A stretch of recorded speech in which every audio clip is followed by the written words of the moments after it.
Okay, what's up, everybody? How y'all doing?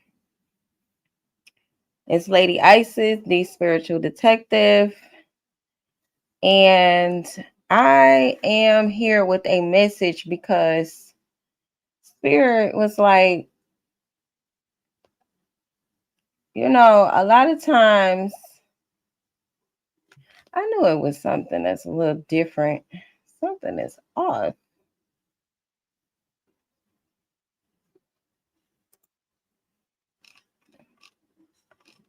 Just a second, y'all. Y'all let me know in the comments if you can hear me. First off.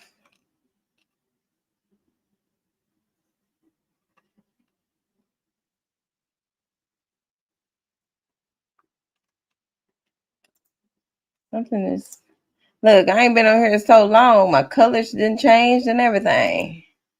I'm just realizing that.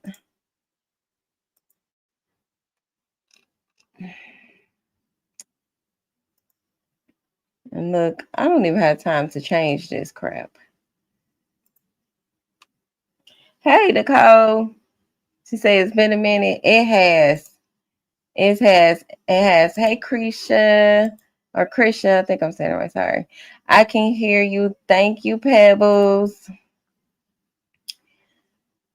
Why is blue on the screen? I don't know. I have no idea. I don't know. That's why I said I ain't came to YouTube live in so long. They done went back to default. Everything back to default. And I'm just not realizing it. So, anywho, how y'all been? Make sure you hit that like button as you come in. I just got a quick message for you guys, for the collective, the Divine Collective tonight. Um, because a lot of times people think that they can play in your face for so long and that you will never see them for who they truly are and what they are truly doing behind the scenes. So, gone forever. Not Christian said I've been gone forever. Well, you know what? When school started, it kind of just like changed my whole schedule. So, yes. All is well though. All is well.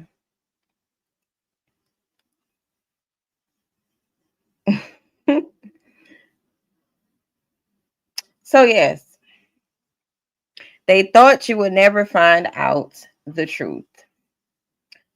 Like I said, people try to play in your face for so long to the point where they think that you're going to be gullible and goofy forever and not call things out as you see them and trust your intuition.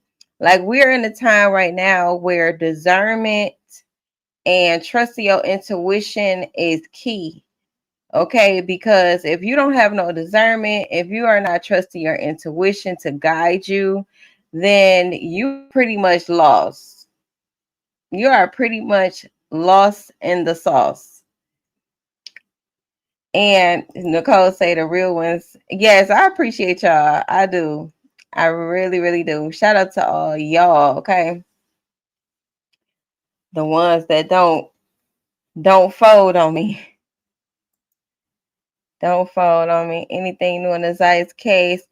I know it's a lot of things going on with the Nazia's case still. I hear some things. Some things I be thinking like, is it worth me coming back to right now?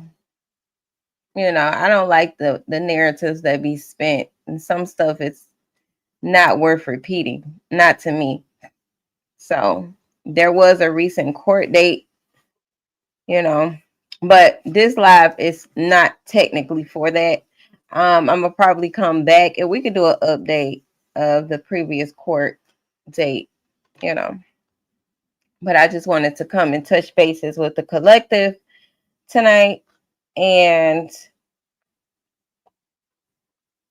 talk about what the energy that I've been feeling from the collective this past month. I feel like a lot of the collective is cutting off things that no longer serve us, people, places, and things, whether that's a job, family members, friends, whoever. It doesn't matter, right? Because we're choosing peace. We're choosing peace. Some of us are not choosing violence. Some of us just want our peace. And see, that's something that your enemies, they never wanted you to have. They wanted to always create an environment and space for you to be chaotic, right? To be in fight or flight, to be in a mood where, or energy where you're you're not stable, energetically, you're not stable, right? Hey, Kaylin, she say, hey, SD, good to see you back. It's good to hear from all of y'all as well. Shout out to you, Kaylin. And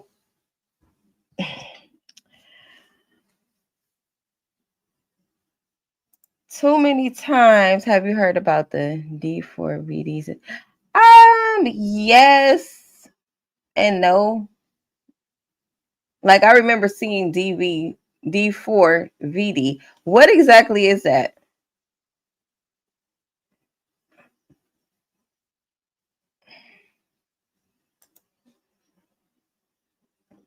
Nicole.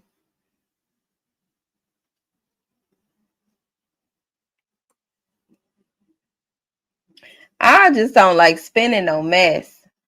I don't like spending no mess for content. I don't like to do that. I just don't. And my channel is not necessarily for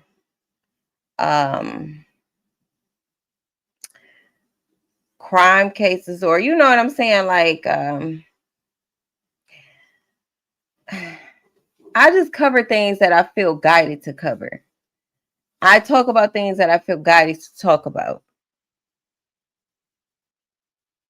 Right. So it's definitely not a specific niche, but it's like all things spiritual. Said David, he's an R&B artist that deleted his minor girlfriend. I did see that D4VD situation. I did. So you know what?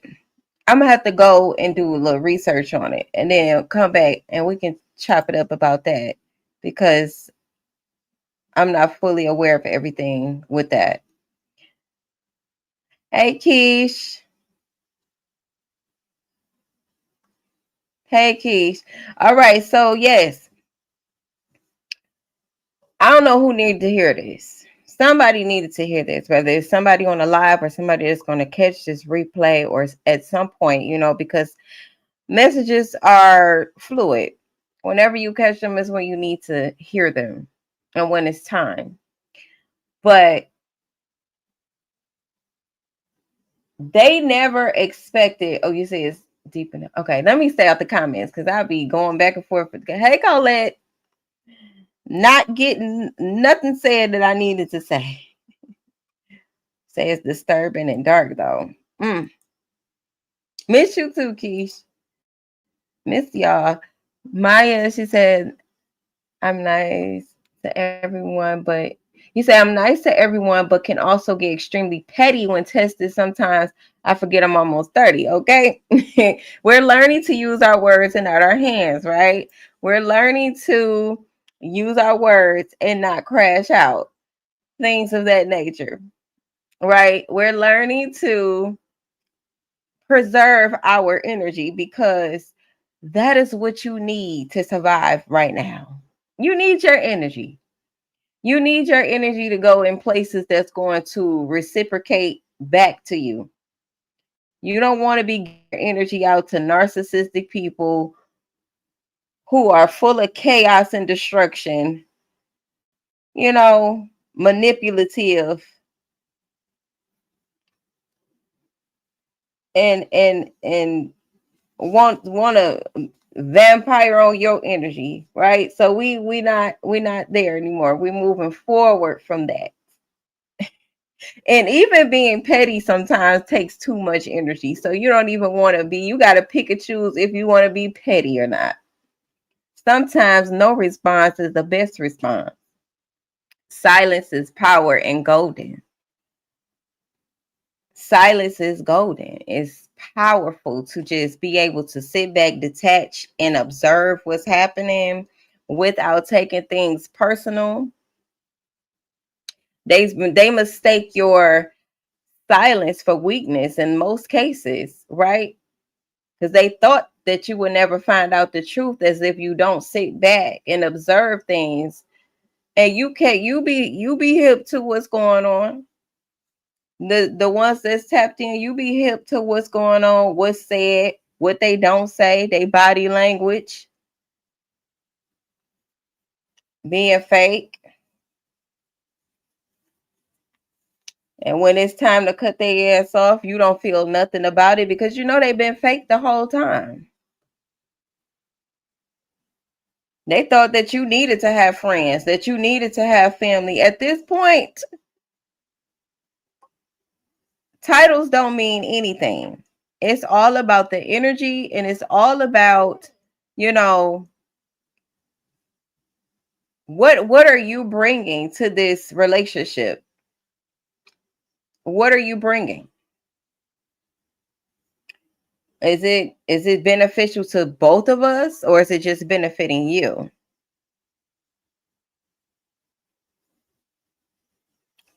You know, some people are not comfortable being alone, quote unquote. And I put quotes on that because you're never truly alone.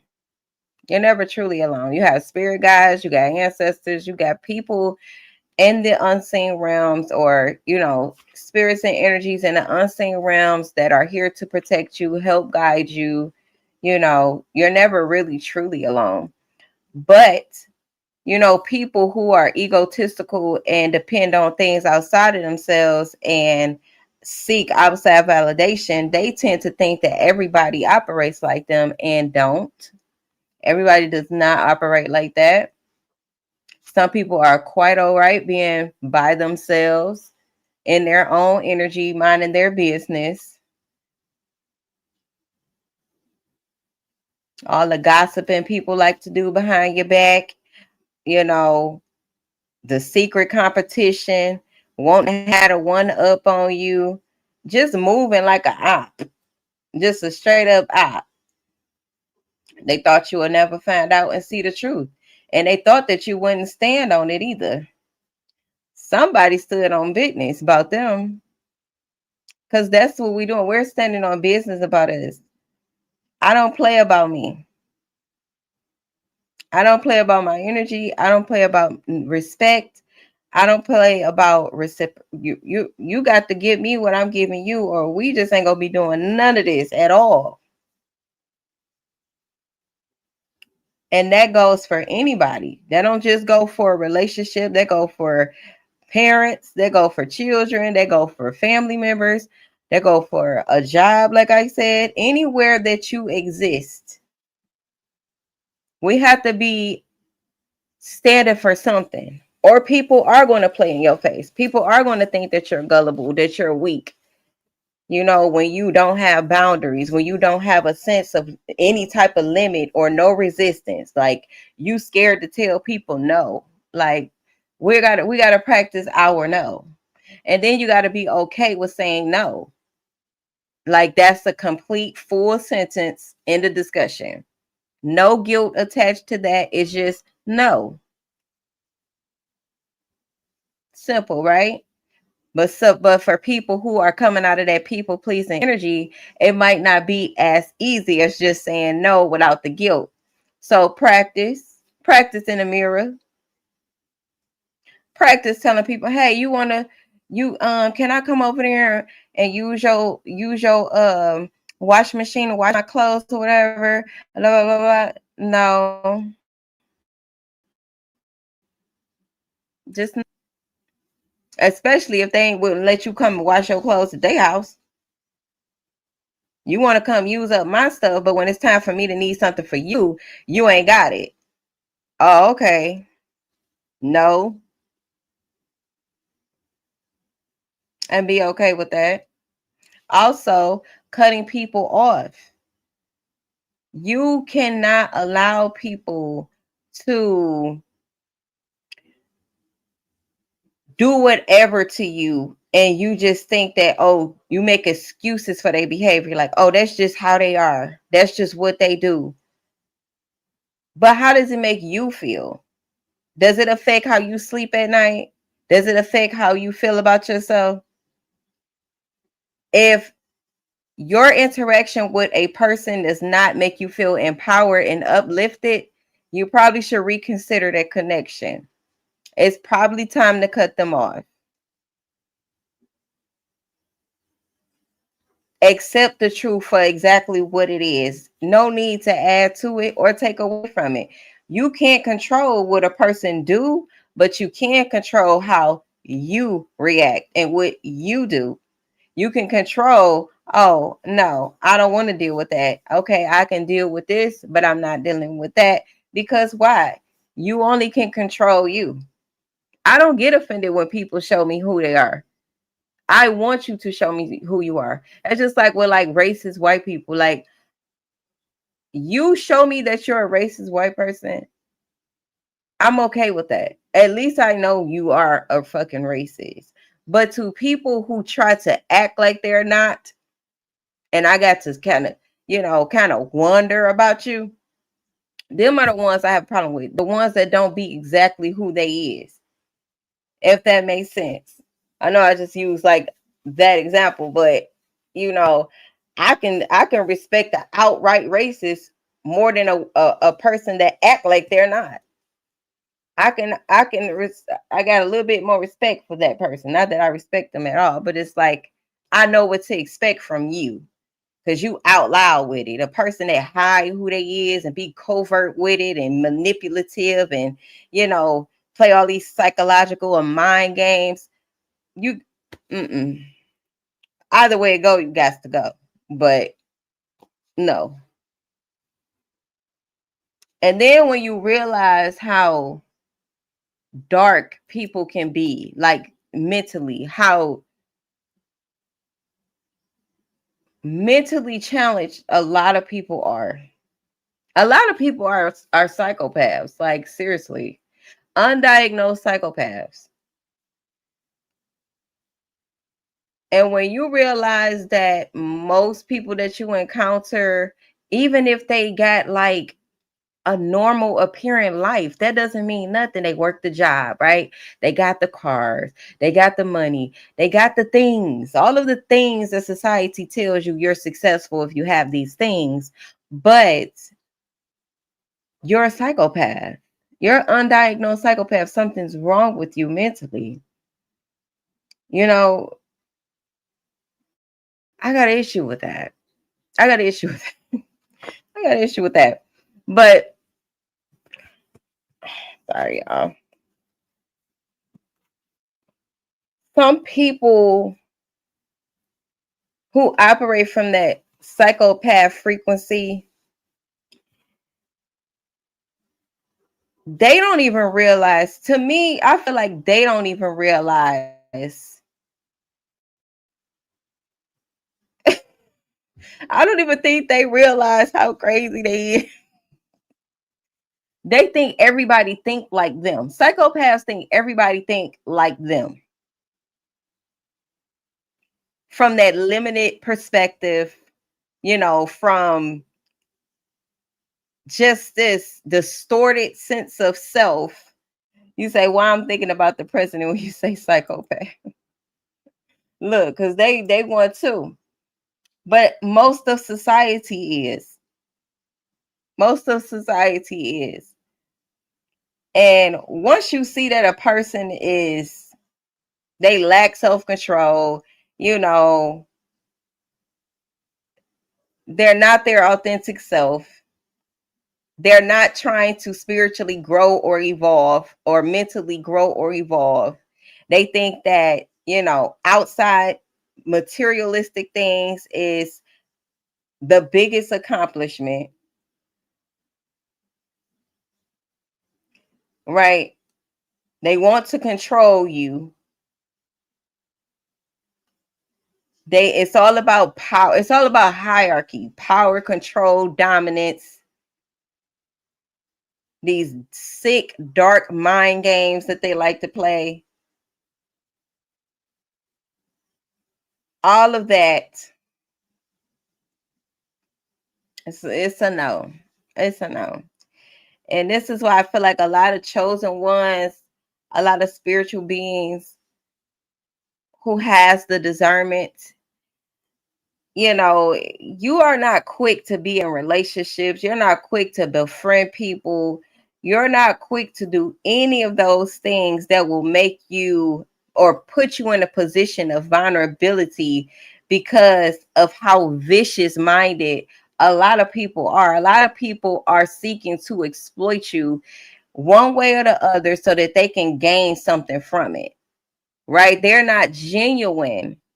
Most people are not genuinely trying to get to know you and create safe spaces for you because they're not safe within themselves, because they don't have that wholeness and completeness within themselves.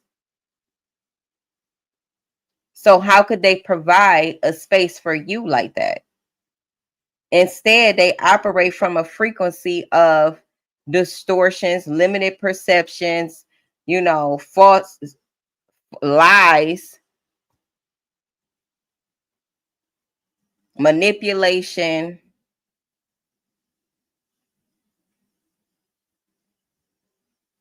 and they think that everybody else does that because what they are on the inside, as within, so without. Who they are on the inside, that's exactly what they project on the outside. They can't even see a genuine person in your wholeness because they're split within themselves. That psychopath split consciousness, they can't even see a full authentic being in their power, especially they won't see you as a divine being. They won't see you as a person that they could be inspired from and, take some advice from and grow and evolve themselves. They can't see you like that. Instead, they will see you as competition. They will see you as a threat. Some people even want to attack you for being who you are, being confident, not being attached to materialistic things, not seeking outside validation.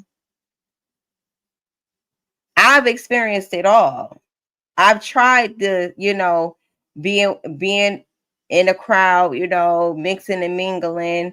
Somehow people still find a problem with you, because you're still not a follower, regardless of the fact you've never been a follower. So it's like when you are not the type of person that people can place in a box and a label because you don't fit the society's standards, then that's when they either perceive you as, a threat, or they're envious, or they want to control you one way or the other. They want to control you.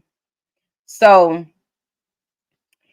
I've learned even being silent, minding my business on the job, being silent, ain't trying to make no friends. I just want to get in here, do my job, and get gone. They still will find a problem with that. A lot of the things that I talk about and I teach are things that I actually put to the test myself. Silence pisses people off, period. Silence, you don't engage, they don't get the reaction that they want because they want to see you out of control. They want to see you, spilling your energy all over the place recklessly and, they're siphoning your energy. But when you don't give them the reaction that they want, you stay to yourself, you mind your business, you do your own thing, they got a problem with that too. They got a problem with it.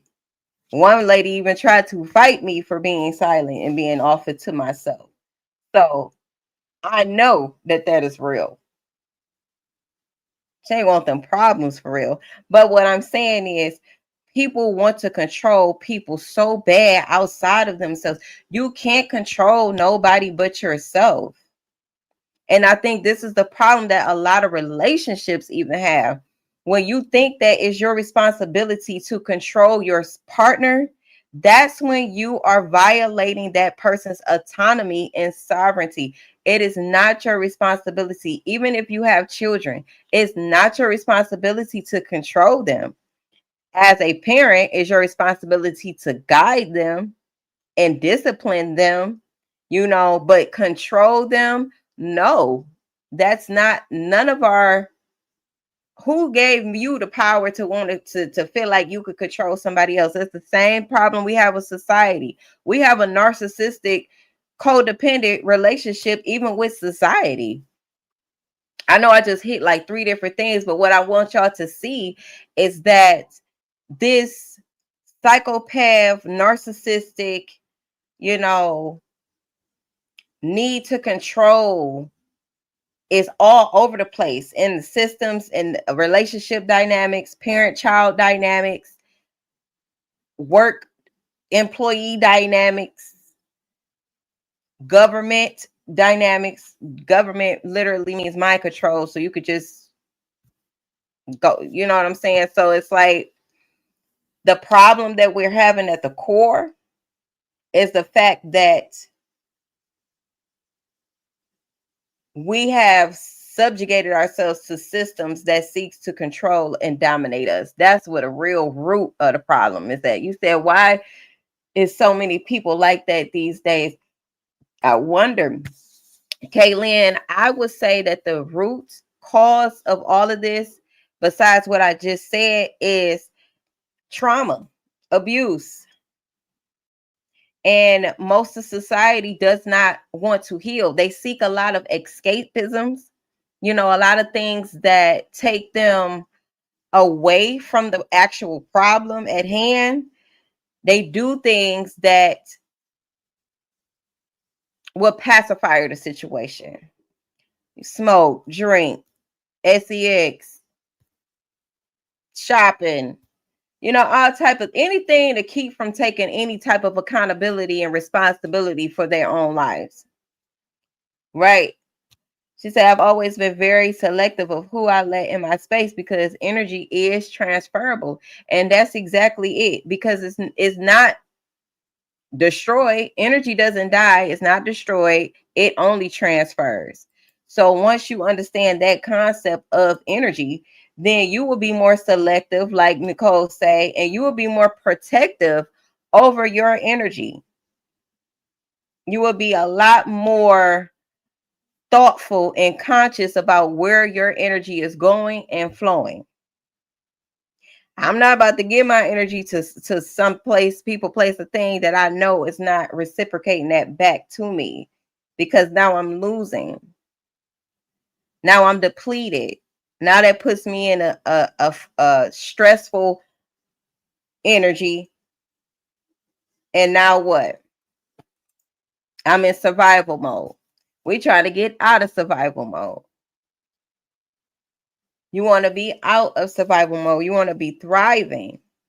We also need to let go of society's standard of what success looks like. Success looks different for all of us. We all live a different reality. We all have different experiences. Some of our experiences we can resonate with one another because we may have experienced some of the similar things. However, my success may not look like your success. What does success look like to you? Right? That's one thing we can do to pull our energy back and retain some of our energy. Stop trying to live according to somebody else's standard and releasing energy where it don't need to be flowing. A lot of people do things just because other people is doing it. What about things that you want to do? Things that make you happy. It's not our responsibility to, maintain somebody else's happiness either. Not even if you're in a relationship. That is their personal responsibility to maintain their own inner happiness, their own inner peace, their own inner harmony and balance. It's not our responsibility to do that for other people. And that's probably the main reason why I don't have a lot of people in my space or friends and things like that, because a lot of people like to emotionally dump on you when you are empathic, right? When you're a person who cares a lot and you have a lot of sympathy and things like that, they will use that to their advantage. Like, oh, this is a perfect person for me to trauma dump. This is a perfect person for me to emotionally leave my baggage with. No, it's not. That's when you start to realize that as an empath, you got to have them boundaries and you got to see people for exactly who they are, not who we see them potentially being, because we can see them as who they truly are because we have the gift of empathy. But that doesn't mean that they are that. So potential means nothing if they are not willing to exist in that potential. So even with that, as an empath, you have to set boundaries. It's like mandatory. Or people are going to walk over you and treat you like a rug.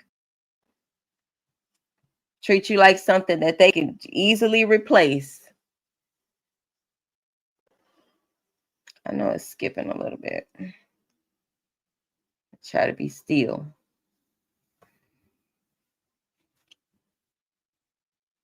Treat you like something that's not of value. Once you become your value, you can't be stopped from that point, because you realize that you was the gift the whole time. You were the one that was mainly contributing to that relationship the whole time. You was the one that was giving the whole time. Putting yourself on the line. You will probably give your clothes right up off your back to somebody because you care about people. You genuinely care about people. But somehow people don't give you the same in return. Or they breadcrumb you. Oh, here you go, just a little bit right here. No, you don't. I'm not accepting no less than what I am. No less. So at the first time I feel like a person is playing in my face or they're pulling on my energy too much, I cut them off. I don't waste no time. I don't spare no feelings. I completely detach. So it's really important that we're learning how to detach from people, places, and situations and things that don't serve our highest good. Detachment and observing. Those are the key to creating the necessary boundaries that you need to protect your energy and protect your well-being, your mental health.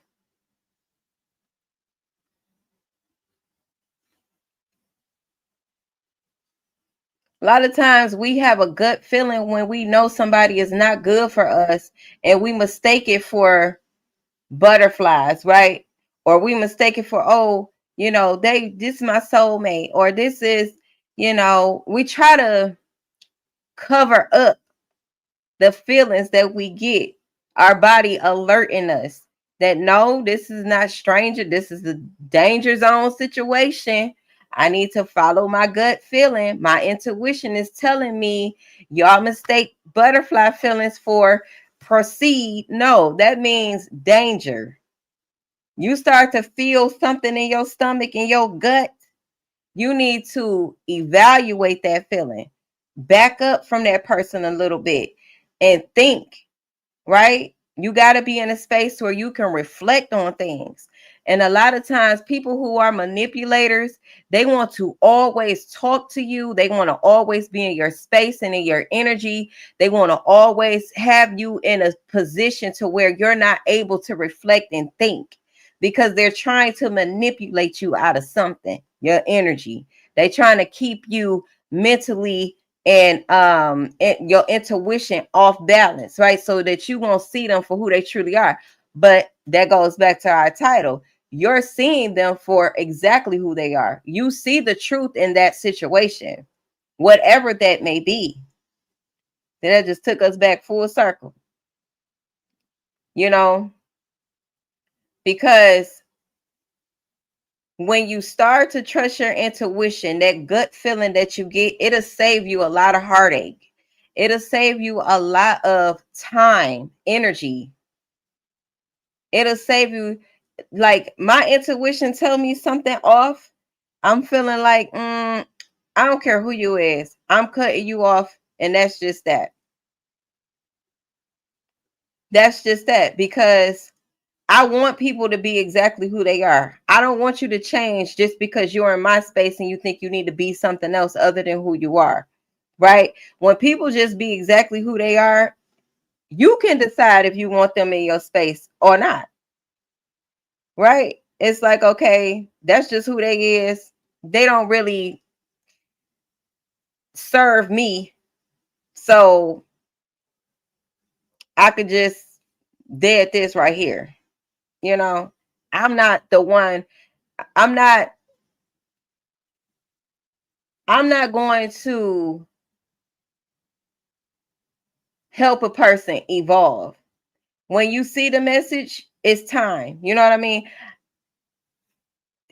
Like if I was in a relationship, a romantic relationship or something like that, it's not my responsibility to raise that person.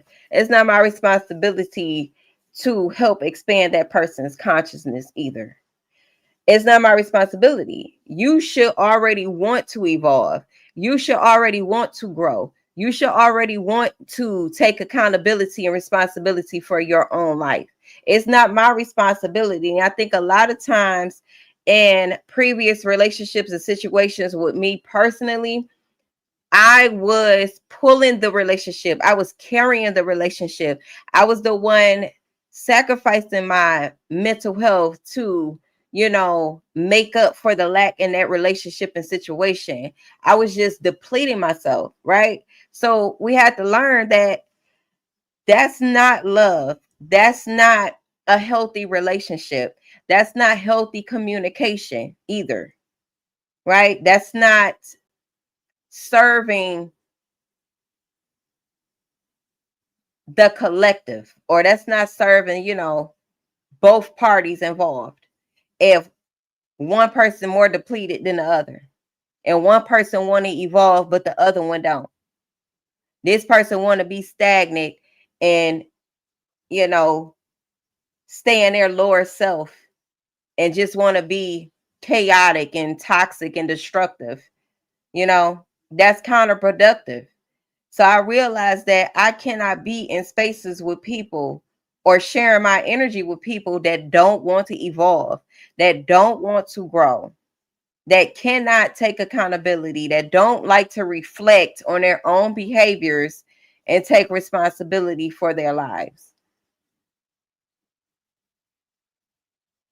And once you step into that energy and once you start to take yourself seriously, you will have no problem seeing things for exactly the truth and exactly what it is. You ain't got to add to it. You ain't got to take away from it. It just is what it is.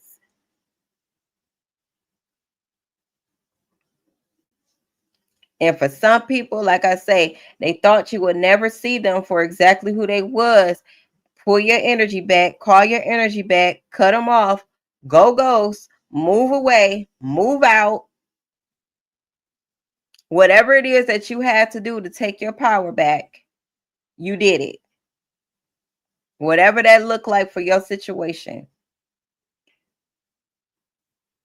Now they sitting around somewhere looking stupid, staring at the wall, blowing your phone down. Where you at? Away from you, ma'am, sir. Away from you. Because we too grown for that. We are too grown for all of that nonsense.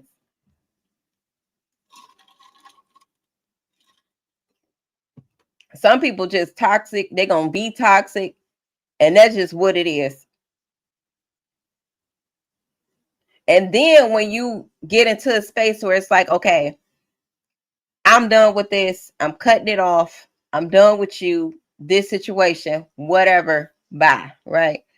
That'll be the same people that try to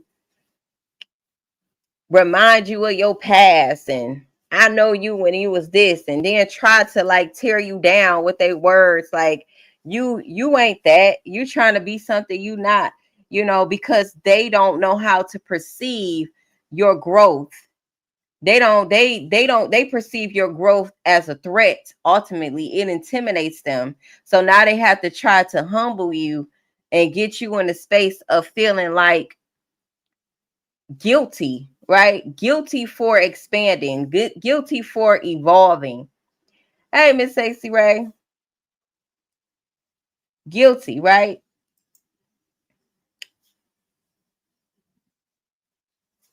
So even when people try to make you feel guilty for evolving or cutting them off, you still need to be evaluating that, reflecting on that. Well, why are they saying you think you this? Because, you know, whatever the case was, right? Why are they saying it?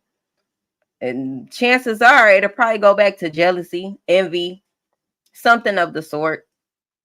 Because anybody that means you well and is not jealous and envious of you, they will say positive things to you. They would encourage you to be greater, to be successful, right? Because they feel like that within themselves.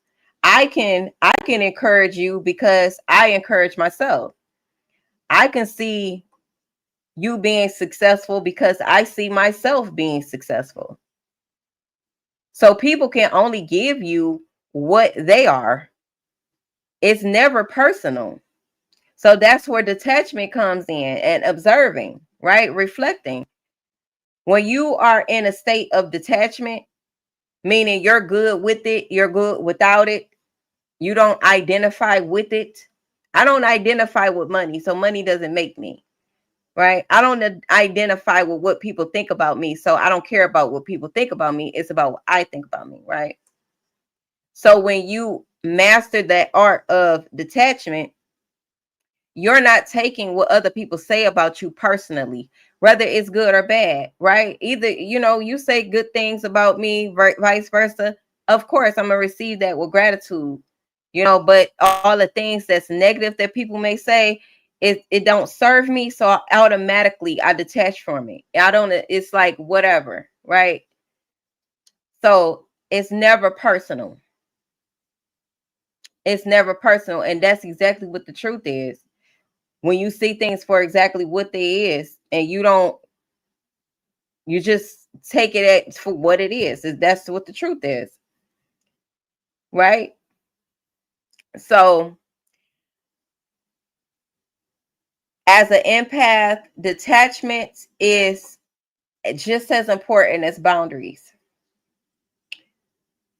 and not taking it to heart. I remember I used to take things to heart all the time. I used to take things to heart all the time, and people will play on that.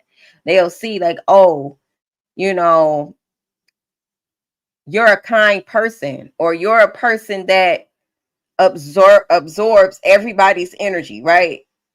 They'll play on that. They'll play on the fact that you are kind and generous, and because they'll perceive it as a weakness, especially to them people that I said operate from that roach mentality, that psychopath mentality, narcissistic mentality. from their distorted sense of self, they perceive everything from they think of everything in a way of, how can I exploit this situation for my own gain? And if most people are operating from that frequency, then most people are seeking to exploit you.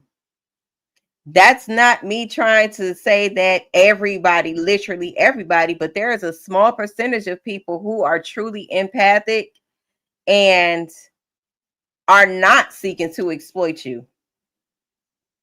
Most people are, what you can do for me only. How much can I take from you? I do believe that we should be in spaces where we're giving and taking, not just taking from people.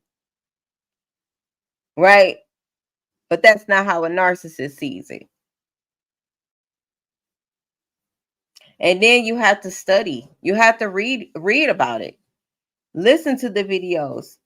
Listen to, different people's stories about narcissism, or even your own situation, because ain't nothing like your own experience dealing with the narcissist. I feel like people don't truly understand the depths of wickedness that narcissism go unless you experience it firsthand.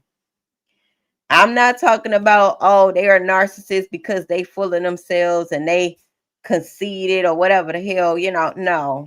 It gets dark and it gets diabolical. Narcissism, I honestly, I really don't even like saying narcissism, because to me it's deeper and darker than that. I think that's the more textbook term to me. It's just, because science and psychology have to put it in a textbook term with their definition, but to me it's more like a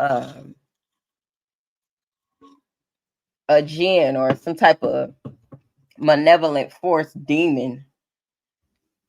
That's what it is to me.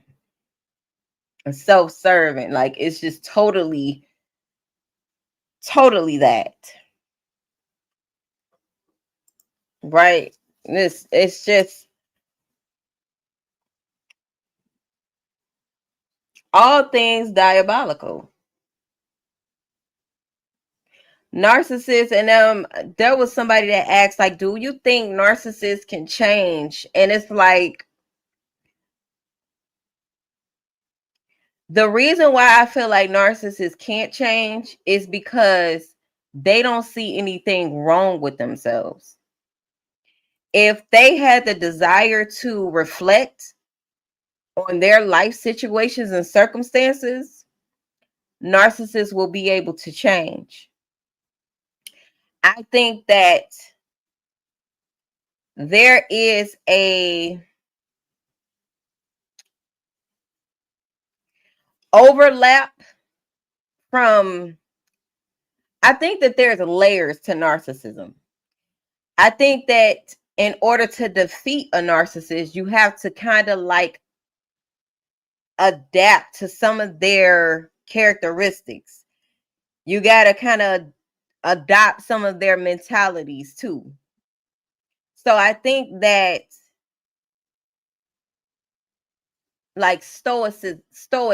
So it's not that you become the narcissist, it's just that you adopt some of their thinking to escape or, defeat. Because if you don't, then you're going to always be the victim, and they're going to always know how to play you because they are master manipulators. They are master manipulators, and a lot of times with empaths, our empathy will get in the way. So that's what the term was coined. Dark chosen ones are dark empaths, because empaths have to become that balance, that light and dark within themselves, not just be light. You got to have that dark, because you're dealing with a malevolent dark force that has no limits as to how far they will go to exploit you. So how can you be all light when you're dealing with something that dark. You got to be in the dark too. That don't mean you got to be malevolent. That means you can be in the dark. You see things for what it is and you move accordingly. You're not ignoring the dark.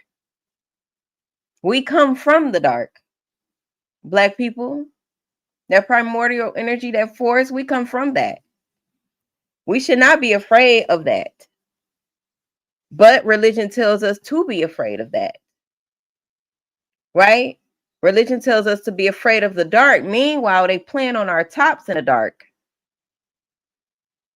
Meanwhile, they got us in a trick bags in the dark because we don't want to go to the dark. That's where the demons are. Well, I think you need to go where the demons at so that you can study your enemy and you can see what they be doing to you and you know how to fight back, because it is indeed a psychological and spiritual war. And if you stay in the light, this 3D, thinking that nothing is beyond this, you already lost. You already lost. So if you want your power back, you want your autonomy back, you want to defeat the narcissist and don't give the narcissist a, any space to feel like they could come in your space and play with you, you got to step into that dark, that power. You got to. Especially like to the narcissistic men who like to hit on women. I gotta go there because a lot of times women will find themselves in these cycles with narcissistic abusive men because excuse me,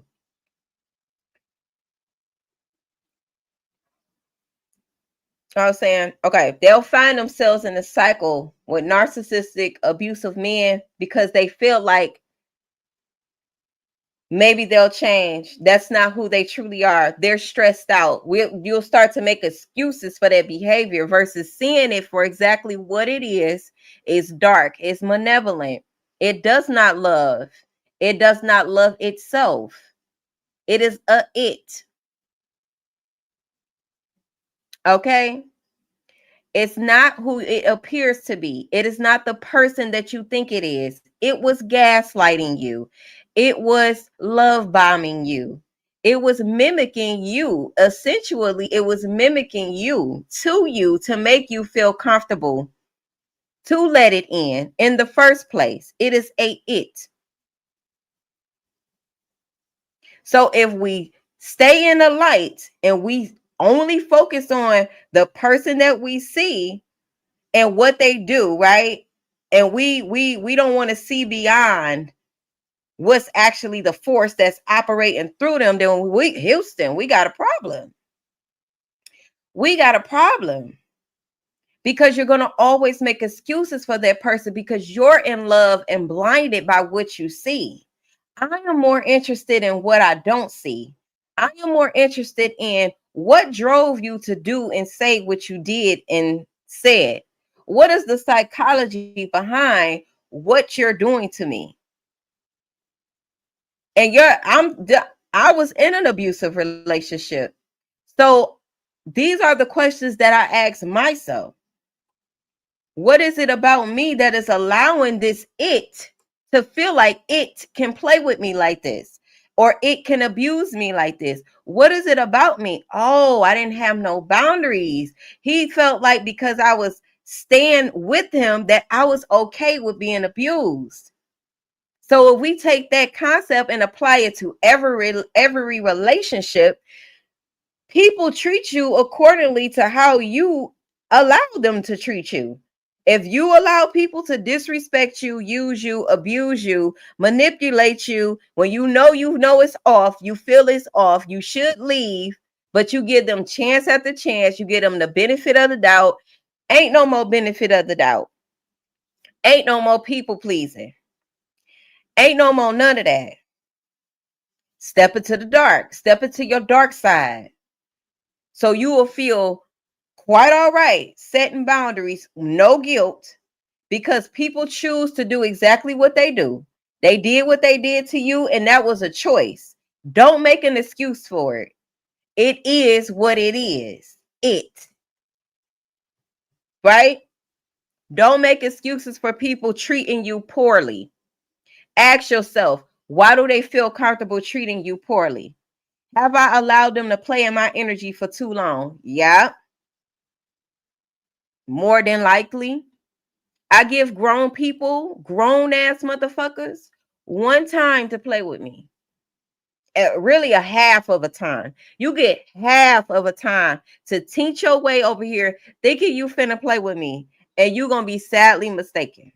That's how you gotta be. And I don't feel nothing about it. Now, 4-5 years ago, I might have felt the way about it.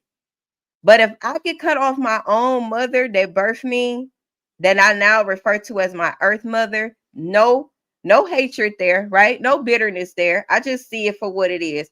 My earth mother is incapable of mothering me in the way that I needed her to. It was keeping me stagnant. It was keeping me from growing and evolving to the person that I am today. So I needed to do something about that. She was my biggest hater, right? So I had to release myself from that dynamic because it was no longer serving me. I was in love with the illusion of the mother that I thought she was, that she portrayed herself to be. But in actuality, when I detached from her, I seen her for who she truly is. And I don't like her that much as a human, as a person, as a woman. So I cannot, once you see the truth, you cannot make excuses for it because we're all adults. People pick and choose what they do. Everybody think about things before they do it. Don't make excuses for it. Don't. Now it's to the point where, okay, the one main person that I love to life itself, if I could cut you off, I could cut anybody off that don't serve me because I know my intentions. Let me put the banner back. Let me put the banner up at the bottom. So my email is ladyisis144@gmail. It should come across the bottom of the screen too as well.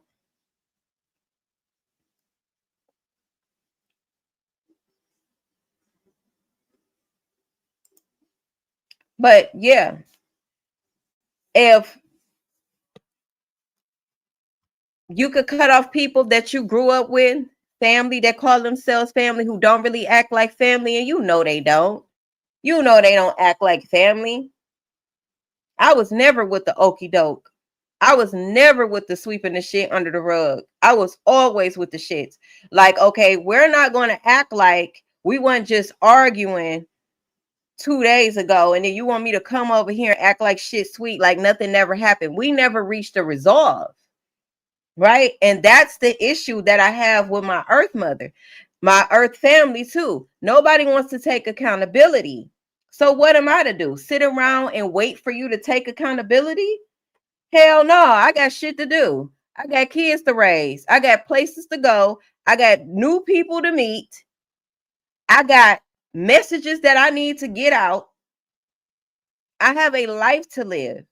I can't sit back and wait on people that don't want to grow and jeopardize my life. I can't do it. I can't show up for me fully worried about people who don't want to change. I can't show up for my children the way I need to, worried about other grown ass motherfuckers that don't want to change. It's not my responsibility. I go to you, I try to talk to you. You don't want to talk. You don't want to see what you did as wrong or, something that affected the other person. Then we don't have anything to talk about because you don't think you did anything wrong. When you're being told that you did something wrong, it made me feel like this. It hurt my feelings when you did this and blah, blah, blah. But you still don't want to apologize, take accountability for it. No, absolutely not. Absolutely not. Do not make excuses for people. It does not matter the title. It does not matter how long you've known them. See the truth for exactly what it is. The same truth that they thought you would never see. Our toxic family dynamics will do the same shit. They'll do things and then never expect you to see what their true intentions was the whole time. The whole time. All them silencing tactics, all of them, things that they was doing to you in your childhood to keep you from saying the truth. Ain't that something how family members would try to do everything in their power to keep the truth from coming out? Or just seeing the truth or accepting the truth when they know the truth, but they don't want to accept the truth, and they damn sure don't want you regurgitating it back to them. They definitely don't want to be reminded of the truth. Them type of people, no, I can't do it. I can't do it. Why? Because I hold myself accountable. I hold myself accountable. So if I hold myself accountable and I take responsibility for my actions and my thoughts and the things that I do, you can too.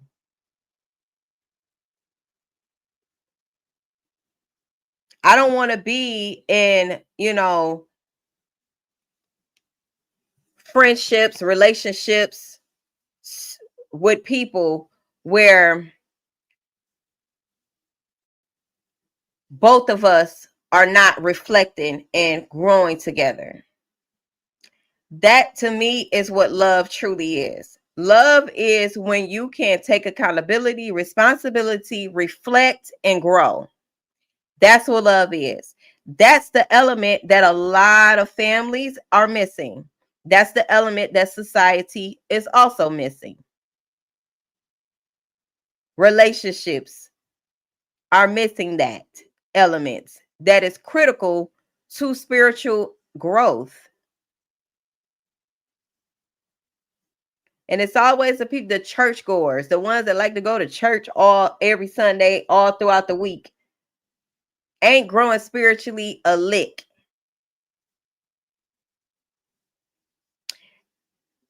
Hey, Patrick Black, ain't growing spiritually a lick. Spiritual growth requires accountability.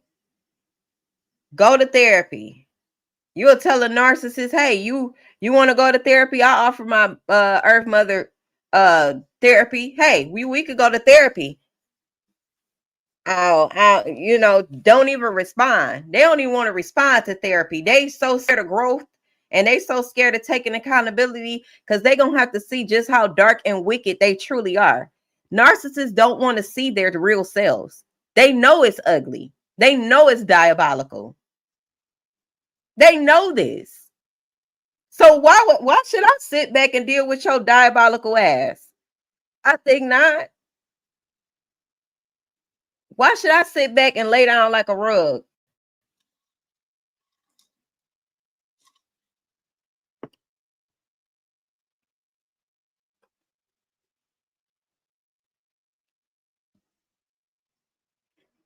They could just watch me from afar. I'm all right with that. If you want to watch me through social media like everybody else, go right ahead. I'm all right with that. I don't lose no sleep because I know I tried. You say, was just talking to my mother about this. It's a lot of people's situation, whether they admit it or not. A lot of people do not have good relationships with their parent or family. Shout out to the ones that do, though. Shout out to the ones who do, but a lot of people don't. I know because I get a lot of messages and I get a lot of feedback when I do talk about this, especially over on TikTok. If you ain't follow me on TikTok, make sure you go over there because when I'm not here, I'm definitely on TikTok. And you can see all my links going across the bottom of the screen. Sociopathic people. Okay, extremely dangerous. Sociopaths, psychopaths, narcissists, they are dangerous.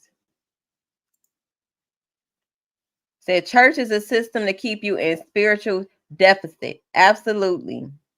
That is absolutely fact. Yep, that is facts. And when I walked away from the church, as much as they say, "Oh, you're gonna go to hell," you know, you just shamed upon, you should be in fear, whatever the case, whatever they try to say to you to keep you in that church system, it's a lie. I was so free when I left that church. I was so damn free and been free ever since because the church is not a building. The church is in you. And see, that's the concept that a lot of church people are missing. Y'all, they take the Bible literally when it should be interpreted psychologically and spiritually, not literally.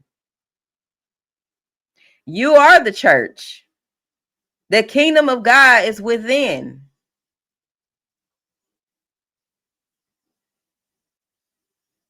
Some of these church people also need to put the Bible down. Put the Bible down, go pick up another book, go do some research. Go.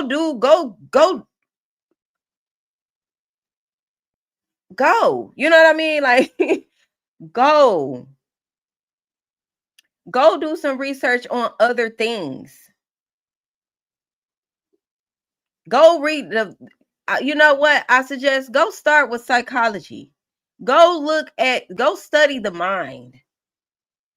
Go meditate. Go meditate because the church people don't fully interpret the Bible the way it needs to be interpreted because they're seeing it from a literal 3D perspective. You need to evolve your consciousness so that you can see the esotericism in the Bible, the hidden knowledge within the Bible. You need to go meditate. Get up off that pew, get up out that choir, put your tambourine down, all of that, and go meditate. Get you some meditation music going, get you some hertz going. Go sit with yourself. Put the phone down, cut the noise off, just go meditate. That is what helped me get started on my spiritual journey. Well, aware of my spiritual journey and bodies, right? Because we are more than this body. We have several layers to us spiritually, our spiritual bodies. We are multidimensional beings. And the main element that the CIA and the militaries and all of them use against us is psychological warfare, is spiritual warfare. However, that's the two elements that is missing in the church. How are you fighting this war on psychological war and spiritual warfare when you are ill equipped? All you got is your Bible that you don't even know how to read correctly. You don't even know how to decode. You can't decode the Bible. You holding this Bible that you can't read, and you fighting in a war that you ill equipped for.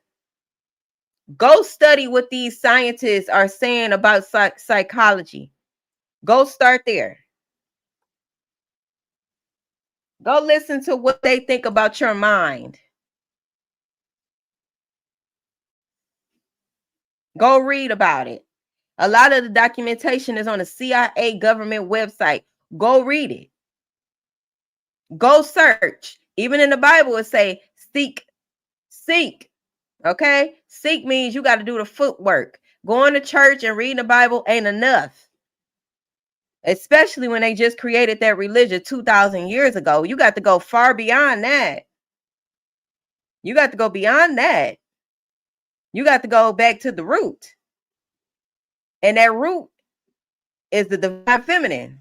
You're going to see that they stole everything from the divine goddess. You see that melanated, highly melanated face right there behind me? Yeah.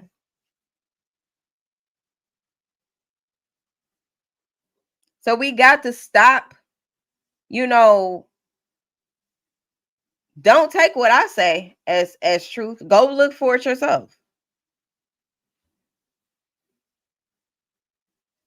I'm telling y'all what I know. This, and I don't know everything. I'm still searching. I still research every single day.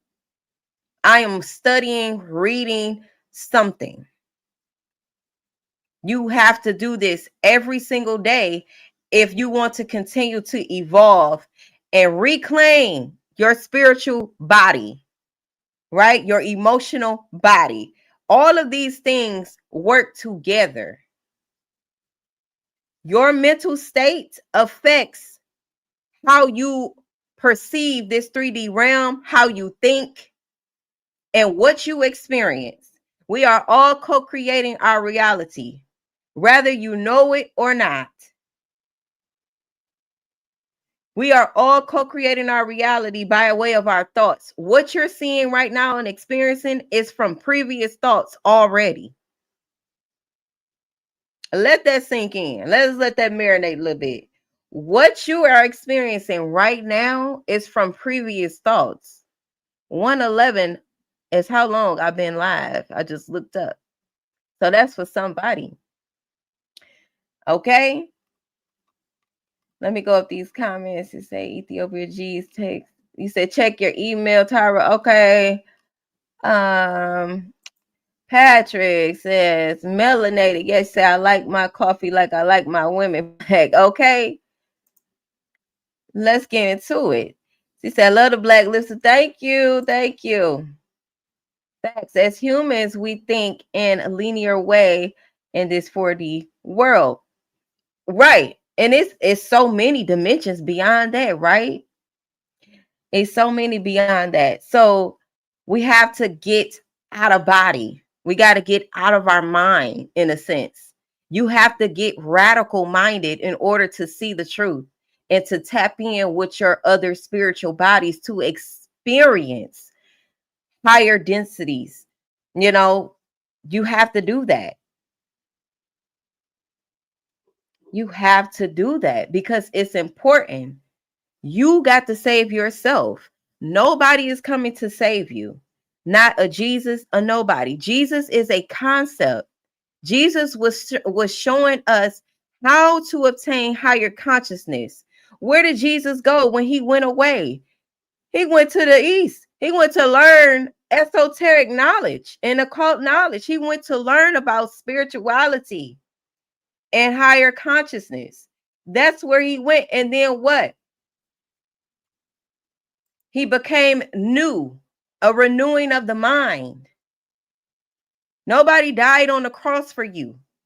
That is not literally. Okay?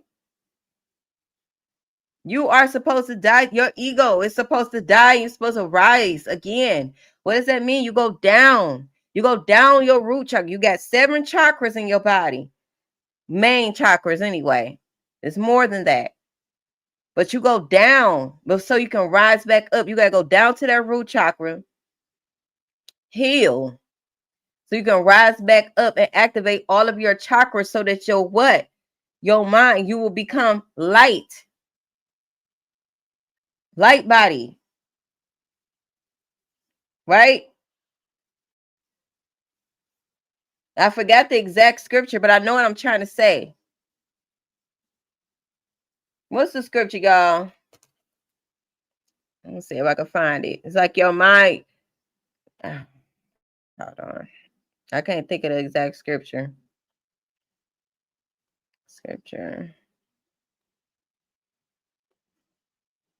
Your body will be full of light. Something like that.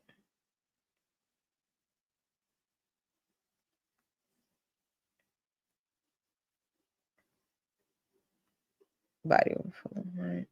Say the exact scripture.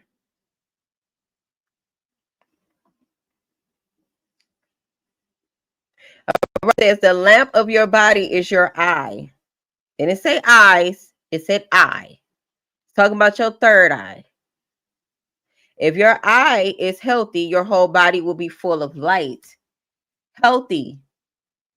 So that means you have to be healed from trauma. You have to be healed from anything that will keep you dense, stuck in this 3D. You have to transform, alchemize that dense energy, bring it up, heal it, activate it, get your chakras rotating, vibrating, and out of stagnancy, so that then your body will be full of light. What happens with light? Oh shit, I can see stuff now. Oh, I see the truth now. Oh, you've been lying to me my whole fucking life. Oh, you stole all of this from my ancestors. You mean to tell me I've been worshiping your God that wasn't even meant for me to worship? It was more so an archetype of what I should be doing. And they stole that from ancient Kemet and everybody else, all of our ancestors. The whole concept of Jesus has something to do with ISIS and what? No, you fucking lying. That was literally my reaction. Matter of fact, when I found out all this shit, I was mad as hell. Because I'm like, my whole family believe in this religion and I can't go save them. They don't want to hear me. They don't want to hear it. Some do. Very few. But the ones that need to hear it, like I asked my grandmother, I said, and I meant this all due respect, because although I know that she's stuck in the matrix, when I asked her this, the way that I asked her, I was trying to be as respectful as I can. But who told you to teach us this? And I asked her in that way because I wanted to know, what did she think she was doing? Did she think she was saving us? I think she thought she was saving us. All right. But see, these are the effects of slavery. These are the effects of being oppressed. They don't need to change no more. They got the minds of the people. So then when you try to free their minds, they look at you like you the enemy because they love their oppressors. They in bed with their oppressors. It's time for people to know the truth. And I'm going to speak the truth as long as I got breath in my body to speak the truth without guilt or feeling like, oh, this is not normal. It's not normal. So what do? We got to talk about it. We got to tell it until you get it.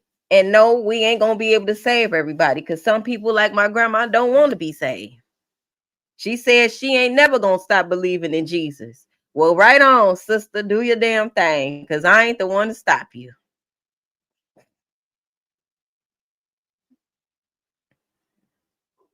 Because at her age, you know, there are, it's amazing to see a lot of older people. I have seen older people, our, elders waking up. That's a beautiful thing to see. It's a beautiful thing to see. However, a lot of them are not. So it's our due diligence to teach this teaching to our children or to our younger family members who are willing to listen or talk about it on social media. Use your voice to activate that ancient knowledge within each other. One person don't know everything. I'm only telling y'all what I know. Sometimes I watch other people because it activates things in me. We're supposed to spark that flame within one another. Yeah. You say facts. You say Kemet. Right. Kemet. Exactly. Say give that to your ancestors. Patrick says that's why there is a constant and forced divide between the original melanated man and woman. Don't fall for it, y'all. And it is. And I talk about that a lot as well, because that's exactly what they want. They want us divided so that they can continue to conquer us and things like that. They want us divided. But when we think about it, because I read energy, right? We're energy beings. So ultimately, it's a energetic distortion as well. It's an energetic distortion at play. A lot of our people are operating from that colonizer frequency, that oppressive frequency, right? That narcissistic frequency. That is not who we naturally are at the core. We are people of the sun. We are people of harmony, love, and peace, and things of that nature. It is not our nature to be, you know, oppressed. It's not our nature to be anything other than love beings, harmonious beings. That is our nature. But since they exploited that, they use it against us because they know, right? Say they don't want to be saved. I'm on that. Yep. Say I'm looking at your old posts. Are you a divester? What exactly do that mean, Tara? You say the spirits of our ancestors calling us hard right now. Something is really wrong with this world. I know my screen be so small. Say it's a Mercedes say it's a small thing. So many of them so dumbed down though. Yeah, they are. They are dumbed down. Then you tell them, hey, you know, yes. You say, the Bible. You try to tell them, and they don't want to hear it. They don't want to hear it, but they're believing in something that their oppressors told them to believe in, and they're not questioning it. You don't want to question your oppressor, but you want to question the one that you feel like is going against the grain or trying to put that devil new age belief stuff on you. This is not new age. This is ancient knowledge. It's not new age. They took your ancient knowledge from your ancestors and used it against you. They took your magic and used it against you. They took your elements and used it against you. And you think I'm the problem? No, I'm here to help your ass.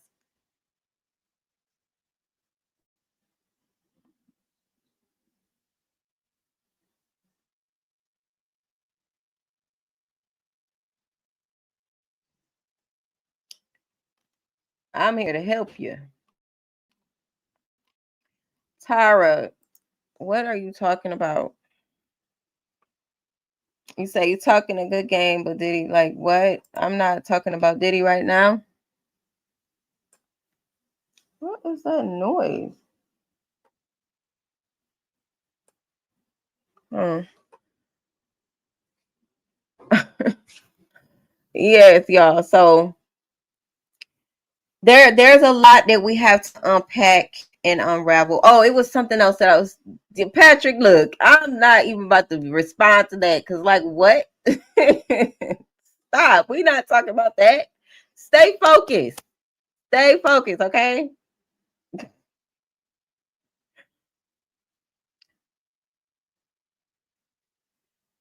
Ah, exactly, Mercedes. Exactly. Say my chat bugging. Say, not knowing, can't nobody walk on that damn water without knowledge. And even that is like psychological, right? That's like it was psychological. It's like you're walking on water. When you obtain higher consciousness and you become aware, but they view this white man with blue eyes as God. And then they did another one. They're like, oh no, because some of the Christians or some of the churchgoers, they'll be like, Jesus is black. What else you know? You know anything else? Who else is black? Your ass is black. Your ass is black, and you still believe in this white man religion. I'm gonna need you to wake up.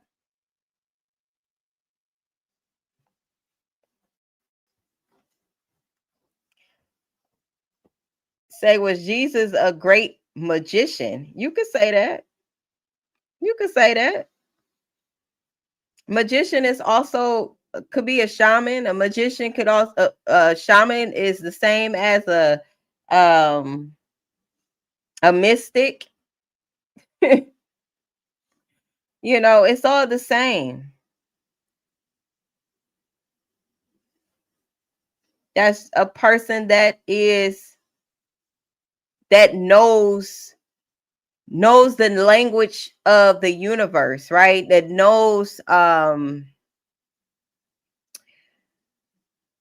is spiritual. That a mystic is a person that's spiritual, that's connected to the universe, that understand that sound, like what Nikola Tesla say, sound, energy, frequency, vibration, like that's what it's all about.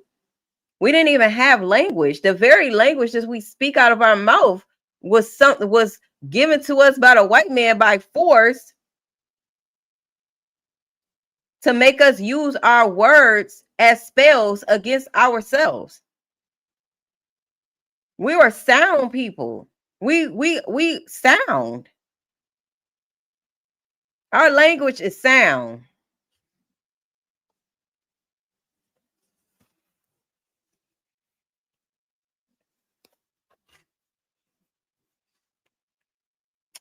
What's up, Chance?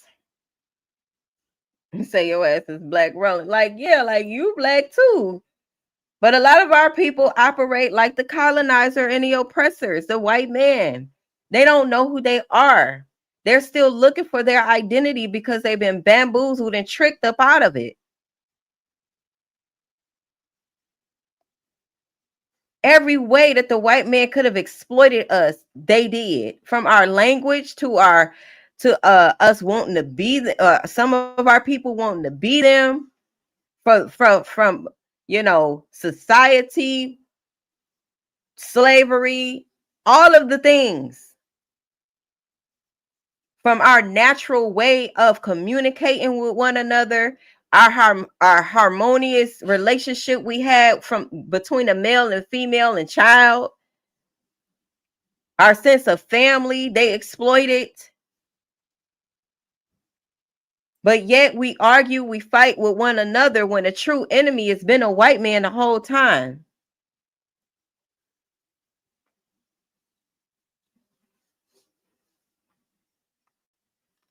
But see, you adopt the belief system and ideologies of the oppressor, you are an oppressor, right? So we have these type of men who feel like they have the mindset and ideology of the oppressor, which means men dominate women, right? Then that means that they will do anything to control that woman and child ultimately by way of force, whether that's violence, right? Or in any way. That is the patriarchal, oppressive white man mind. And then the words came to mind earlier, like, in order to control a nation or dominate a nation, you have to dominate and control that mother. So ultimately, the white man's goal was to control the black woman because he knew if I can control that woman, I could control that nation. We got a nation in our wombs. Our womb is a nation. Just imagine, right? Just imagine. Look, if we look at it from hindsight and we take our emotions out of it, and we don't necessarily blame one another, we just call facts facts. We just call the fact a fact. That's not to say that abuse it should be accepted, because there's no excuse for abuse. Shouldn't no man be putting his hands on a woman? It's not what I'm saying. But that is the characteristics of the white man. He's an abuser. He's an oppressor. He wants to dominate and control. It's not when our ancient heritage is matriarchal, right? So that means the man respect the woman as the life bearer. The man respect the woman as the life force. And the woman respect the male as the provider, the help, not the help, because I know they got a bad rep. But when I like the provider, the helpmate, the, protector, right? That concept has been exploited, right? By way of patriarchy and the white man. Say English is a very monotone, our language, we're vocal. That's why their voices are strong. A lot of them play with the wood. OD, the holy, I wouldn't die. 369. I'm trying to see these words, y'all. It's so small. Say, if all life began in Africa, that should answer any and all questions. Okay.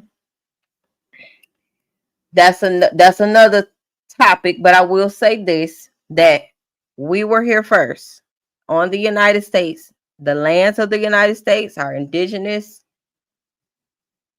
as native ancestors were on the lands of the United States. Some of us, most of us that are here now did not come from Africa. We were already here. Our ancestors were already here. Do not let them feed you that lie any longer. Because that's how they continue to be operating and controlling our land today.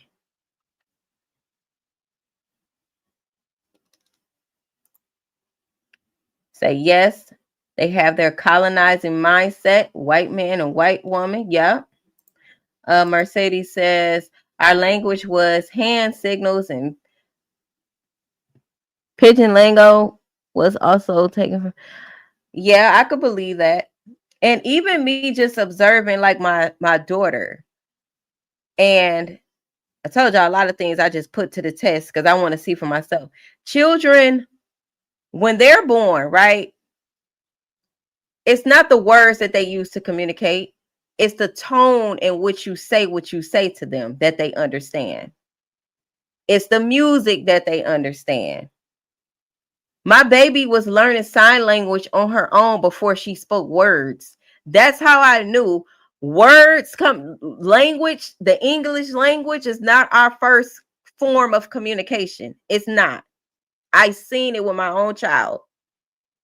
She was communicating with me using her hands. And I didn't even know that she was doing sign language until I seen it on TV. The program she be watching or the TV show she was watching, they was teaching her sign language and she was using it to communicate with me when she could not use words. So that is significant. And I do believe that. Okay, hold on, y'all. Let me get back to the comments and get back to the comment. Like, okay, yes, it was both. But more matriarchal. We were helpers, though the women were nurturers. What I'm saying is basically there was a mutual respect. It was no need for one male to dominate the female because he respected her in her essence. He respected her for what she is, who she is, right? Nothing could enter into this 3D realm without the womb of the woman. The black woman being the first woman to, okay? The black woman was the first woman here. So just off of that, it was a mutual respect. Just off the fact that the male wouldn't be here if it wasn't for the female.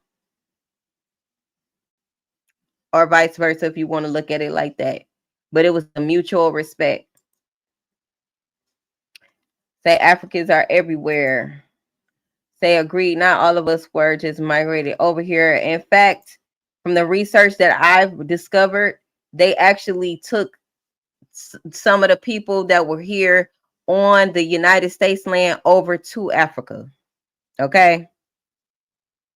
They say they brought Africans over here, but they actually took them over there. Okay. That's actual facts. Don't take my word for it. Go look it up yourself. I'm not here to argue with anybody, and I'm not here to go back and forth with anybody either. I'm just sharing to y'all what I've discovered, okay, and what I've researched.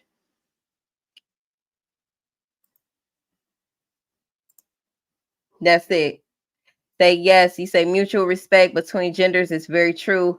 The women in the kitchen concept was westernized concept, exactly.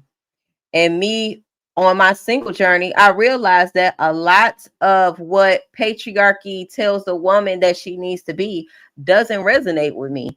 I don't want to be in the kitchen. I do enjoy cooking, but I don't want to feel obligated like I got to do this because my man feels like I'm obligated to do that for him. Absolutely not. It's a wrap. Go get a nanny, go get a maid, go hire you a cook, do whatever you got to do. But this is not that. You get me? This is not that. So it's just a lot of things that society tells us that we need to be as women that I do not resonate with. So I know for a fact I can't be with no man that got that patriarchy mindset. I can't even do it. We can't even have a conversation because you're going to feel like in one way or the other that you're supposed to control me and you are not supposed to control me. I should be able to do what I want to do as long as it's in decency and in order and it values self-respect and my core values, right?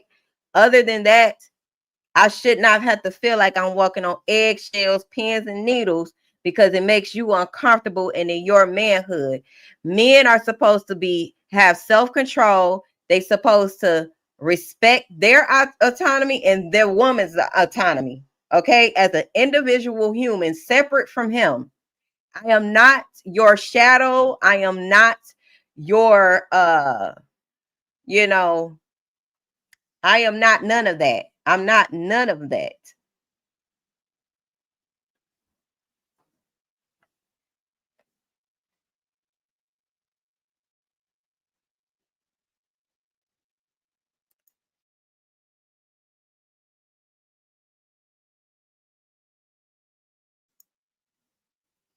So that's the issue from a woman's perspective, right? What the issue is. Right. Or your mama. I'm definitely not your mama. Okay? And a lot of men be looking for their women to be their mothers. They do. They be looking for, and it's nothing wrong with wanting a woman that is a nurturer, somebody that can empathize with you and do have some emotional intelligence and spiritually. There's nothing wrong with that. But a lot of times men be wanting women to take the place of their mother. I'm not your mother. I don't want to raise you. I'm not going to attempt to do none of that. Right? So, and I'm not looking for a daddy. I don't want you to be my daddy either. I want you to be an individual grown man that I don't have to monitor, that I don't feel obligated to do the things for him that he should be capable of doing for himself unless I want to. I'm going to cook regardless. I got kids. I'm going to cook a meal regardless. Of course, you can join. You get what I'm saying? But you telling me I need to have dinner ready by 6 o'clock, it's a no-go. You get what I'm saying? I'm going to cook regardless. You just enjoy what I cook and don't tell me when I need to have it done and when I need to do this and how I need to be prepared to give you fellatio when you come in the house. I don't want to do none of that unless I want to. Unless I want to.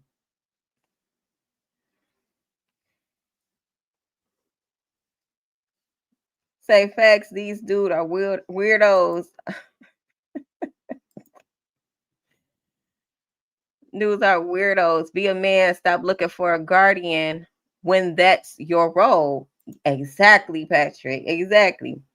But and when men are in their healthy, healed masculine energy, and they also are balanced with their feminine energy as well, that will naturally make a woman um respect him. He don't have to demand that. He won't have to control her or be dominant to get it. You get what I'm saying? She's going to naturally do that. I realized that at one point in my life, I was attracting beta males.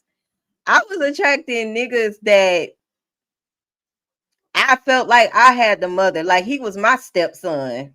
Like, I had to go within myself. I had to figure out, why am I attracting beta males or men that are toxic that like to hit on women? I had to go within myself and figure out, what do I need to change about me? I figured it out now. But now what I realize is that a lot of men look at me as a threat, or they intimidated by women who know who they are, right? Who are confident, um, who are intelligent. You know, a lot of men operate from that beta energy. A lot of men do. Even the ones that try to come off top tough and macho and at the gym, beta. Beta. Why? Because it's an energy thing. It's an energy thing. So even if you got the big muscles, if you ain't got no self-awareness, no, you ain't went through no spiritual ascension, no no, you don't have no emotional intelligence, chances are they still operate from that beta male frequency. You say betas are soft. They are. They are. And I realize that a lot of women, we want to have men who are emotional. Beta males are too emotional. Like, they don't have no emotional control. So what it really is that women want, we are really what we really want is men who have emotional intelligence. They are safe. They can provide, right? They can protect us. They do have self-awareness and self-realization. They are healed, right? This is a lot asking from a beta male. He's incapable of that. A beta male is incapable of the 6 things I just named.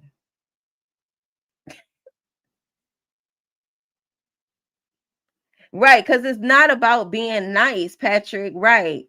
It's not about being nice. It's about being authentic and um, you know, being knowing who you are. That's what it is. It's about knowing who you are. You're not easily persuaded by what somebody else doing. You got your own mind. Give me something to respect. You being a beta male who I gotta think for, I don't respect that. I don't respect that. And the reason why a lot of women are settling for beta males is because there's something lacking within themselves as a woman. And I'm saying that based off my experience. And a lot of them probably be on the down low, to be honest. A lot of beta males are on the down low. Even the alpha males, some of them, when I say alpha male, it's like a step up from a beta male.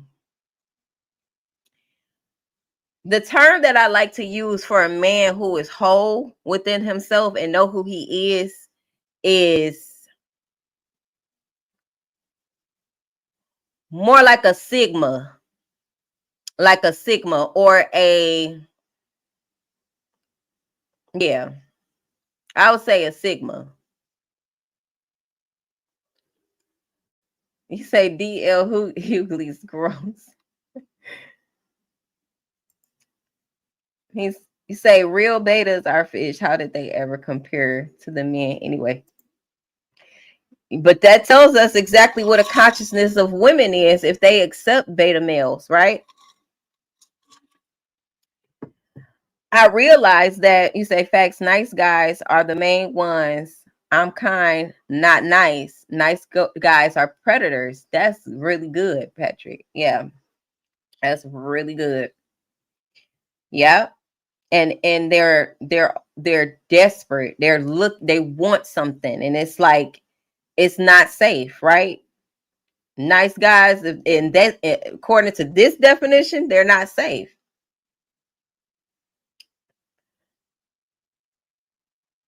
So you definitely, he says, kind, not nice. Yes, kind, and have a sense of empathy, emotionally intelligent. Um, just a safe space. Women need men who are safe.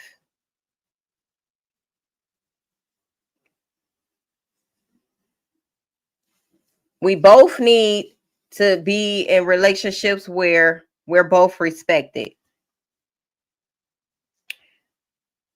Say now men talk about accountability, but why does these men take accountability about the violence? Or why don't they take accountability about the violence, the assaults, the destruction, and abuse inflicted on the world? Most women don't start wars. Exactly, because it's like it mirrors, right?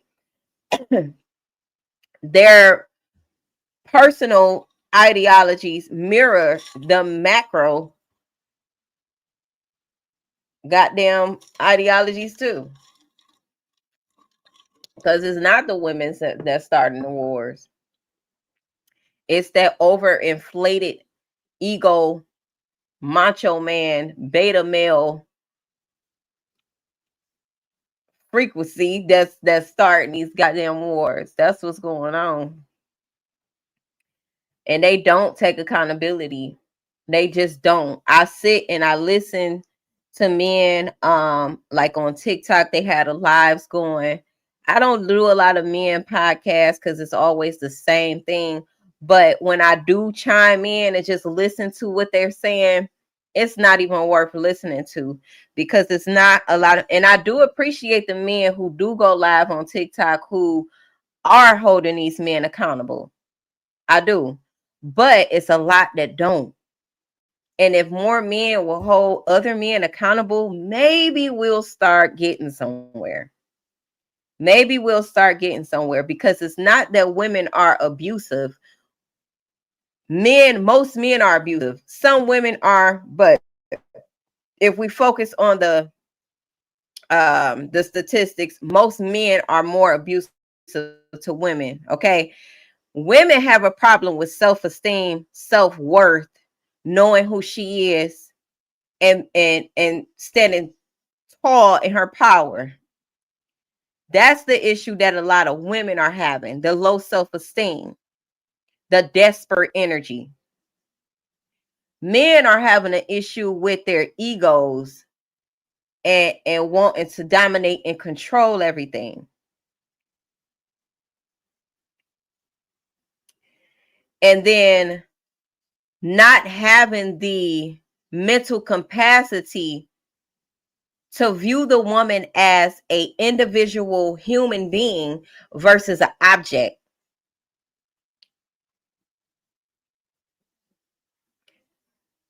Okay, women are not objects.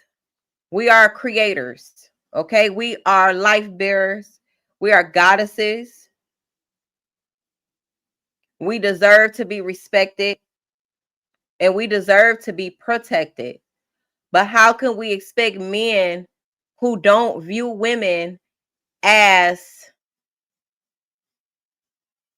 another human or someone worth respecting to protect us? How could we expect that? Right? Say using the wrong hertz of frequency. Yep. So let's get it then. Say, did you have a good father? What difference do it make? What difference do it make? We all got a story to tell. We all got a story to tell. And you're not going to try to spin that narrative that, if you had a father, if you didn't have a father, then, that's why you saying what you're saying. No, you must be a bitter beta male listening to me right now who can't put their ego to the side and just hear the truth. Because I have not once strictly bashed the men or strictly bashed the women. I'm calling out the issues that I see amongst women and men and how we can come back into balance with each other. That is the point. Because I do say decenter men when I'm speaking to women, because women will do anything to have a man. And that's not the energy that we need to be in, because it makes you vulnerable to abuse and attack and predators. So I say decenter men because of that. I didn't say eliminate the man. There's a difference. Because if we're going to coexist with one another, then we need to honor each other as an individual and what our roles are in society. The natural way, not what the way tells us that we need to be, because that's an abusive approach. We try to get out of that energy. And I'll even go as far as to say men need to decenter women until y'all heal, until y'all go within yourselves and y'all see the truth for exactly what it is. Decenter everything. Decenter everything until you can get to a space where you can say, now I see what and who I am, what my role should be. I've been tricked. I've been lied to.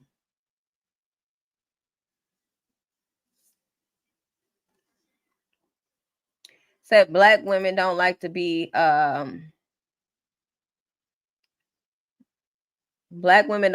protected. Wish I could come in this podcast and preach for real. You will never get the chance to come on my podcast and tell me anything about what black women don't like until you sit back and you will observe what black women are saying and what we deal with when it comes to black men, and you truly listen to understand and not listen to respond and blurt out bullshit out your mouth and beta male shit, then it's nothing that I want to hear from you.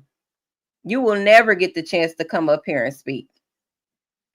So I would suggest that you go make your own podcast like the rest of them motherfuckers and talk over there, somewhere where I could care less about, because it's about creating harmony. And sometimes to create harmony from chaos, it looks destructive at first, because I'm saying things that you are not used to hearing, right? We talking about experiences that you don't want to see. You want to ignore it. Black women absolutely want to be protected, but we don't want to be protected by the same abusers. How you gonna be an abuser trying to protect women? How? How? But you're still an abuser. I had an ex tell me that. Matter of fact, I'm trying to protect you from the world when I can't even protect you from me. That's some bullshit, ain't it? I'm in a house with a fucking monster. You supposed to be protecting me from the outside. You supposed to be protecting me from getting hurt from the outside. And here I am in the inside on eggshells. Here I'm in the inside of my home, feeling like I'm come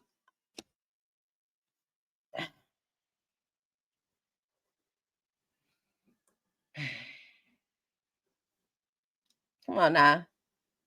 You say as a whole came from nowhere on bullshit, right? Like, well, no. This what we not finna do. Now, this what we not finna do. This is a grown person conversation. All right. This is a grown person conversation. You talking about celebrities that don't have nothing to do with what I'm talking about right now. In reality, you say I meant blurting out black jelly beans. Not welcome here with that foolishness. You say he too busy trying to preach rather than protect. Yeah, yeah. Say that's what I'm saying. Let's get it then. It's a prime example. Getting emotional and disrespecting black women. Exactly. That's it. And they say beta men love to scream out that women are emotional creatures, right? No, y'all be emotional. Anytime you can listen to something and you can't control how you respond, you're emotional. You're emotionally out of control. Okay? The reason that men put their hands on women is because they can't control their emotions, they lack self-control, and they want to control that woman.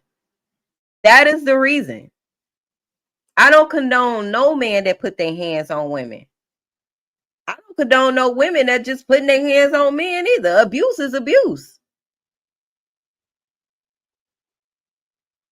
But if we're going to deal with it, women are being unalive to the hands of men every 4 hours or less, possibly, by an intimate partner, whether they in a relationship or she trying to leave the relationship.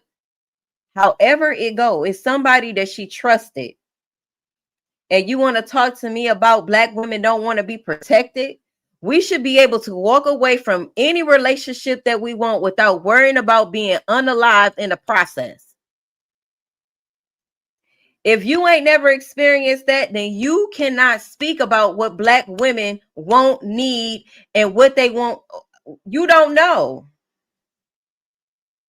Have you even been in a relationship where you were being abused, strangled, thrown against walls, punched, slapped around, financially being abused? Have you done any research about what the psychology behind domestic violence is? Then we can't even have a logical conversation. I can't have conversations with people that don't want to do research, for one. Talk out the side of their fucking neck about bullshit that don't have shit to do with the price of tea in fucking China. It don't have shit to do with nothing. Women are being abused, and that's that. If the woman is being abused, then that child, if they got children, they are being abused in a process. This affects the woman and her offspring. Having babies by men who are abusive, emotionally unstable fucking creatures. Niggas who don't have no self-respect, no fucking dignity about themselves. Can't talk to me about what black women need. We need men who know how to have self-control, for one. Get that shit together. What I say out my mouth should not, your go-to should not be to strangle her.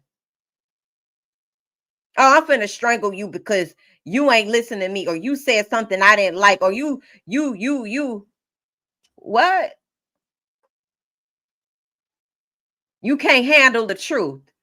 A lot of times women get attacked by men in a relationship just for speaking the truth.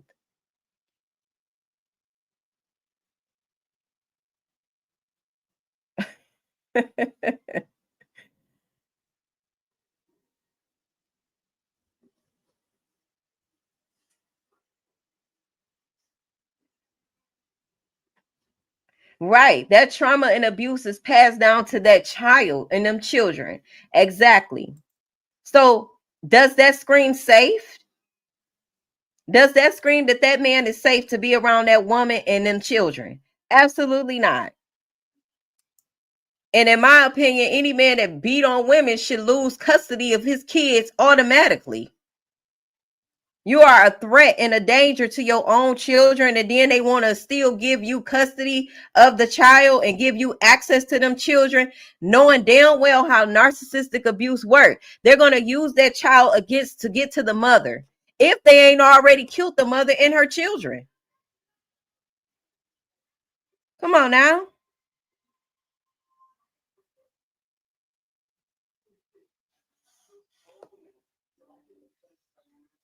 Nobody playing when we say women are literally not safe.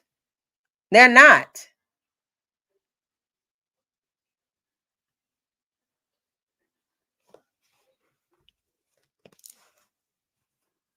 You want to come in here like a roach in my comments talking that misogynistic bullshit that I don't give a fuck about,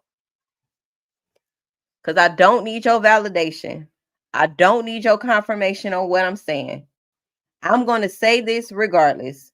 You come in my chat saying dumb shit, don't get the response that you want,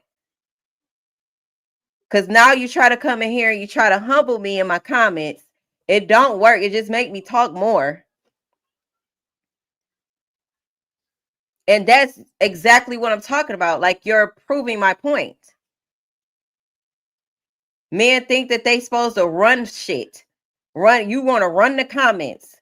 You want to get up on my podcast and talk. You want to come on no, this is my show. Get your own fucking show. If you want to be heard, seen, get your own show. Pop your shit over there.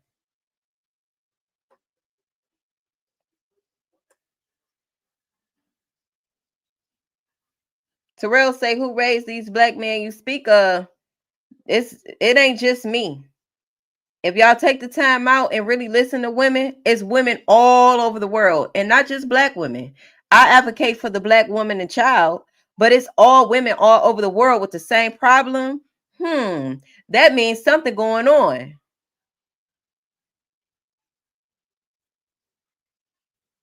That means it's a problem with society. That means it's a problem with government.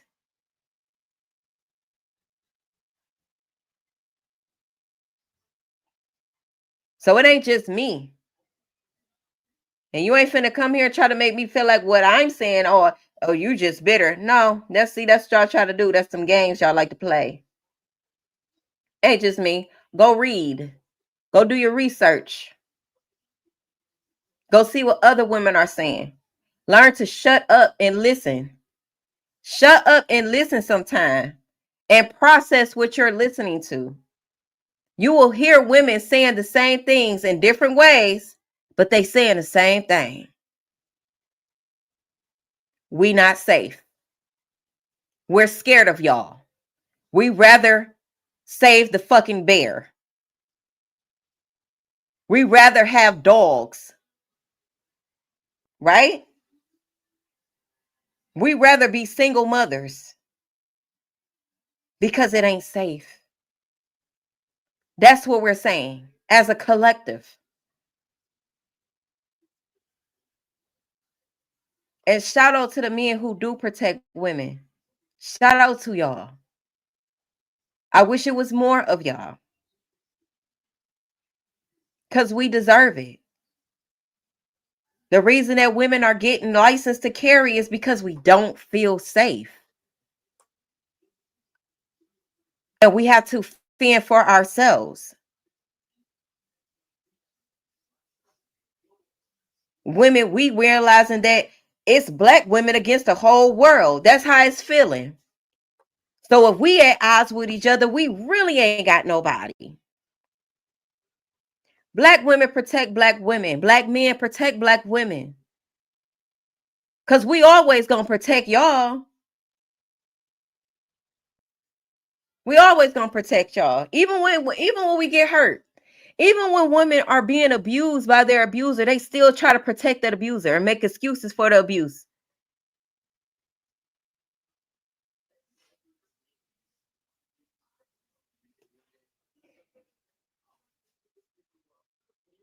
The abuser that was abusing me, I cried like a baby leaving that fucking prosecutor's office.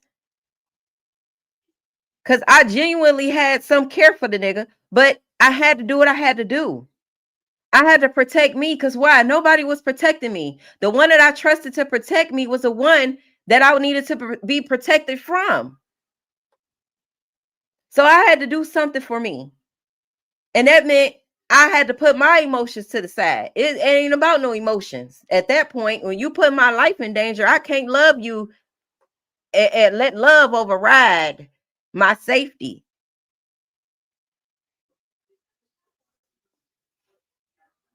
And that's how we got to be, Black women, Black sisters, Black goddesses. Your safety over everything. Your children's safety over everything.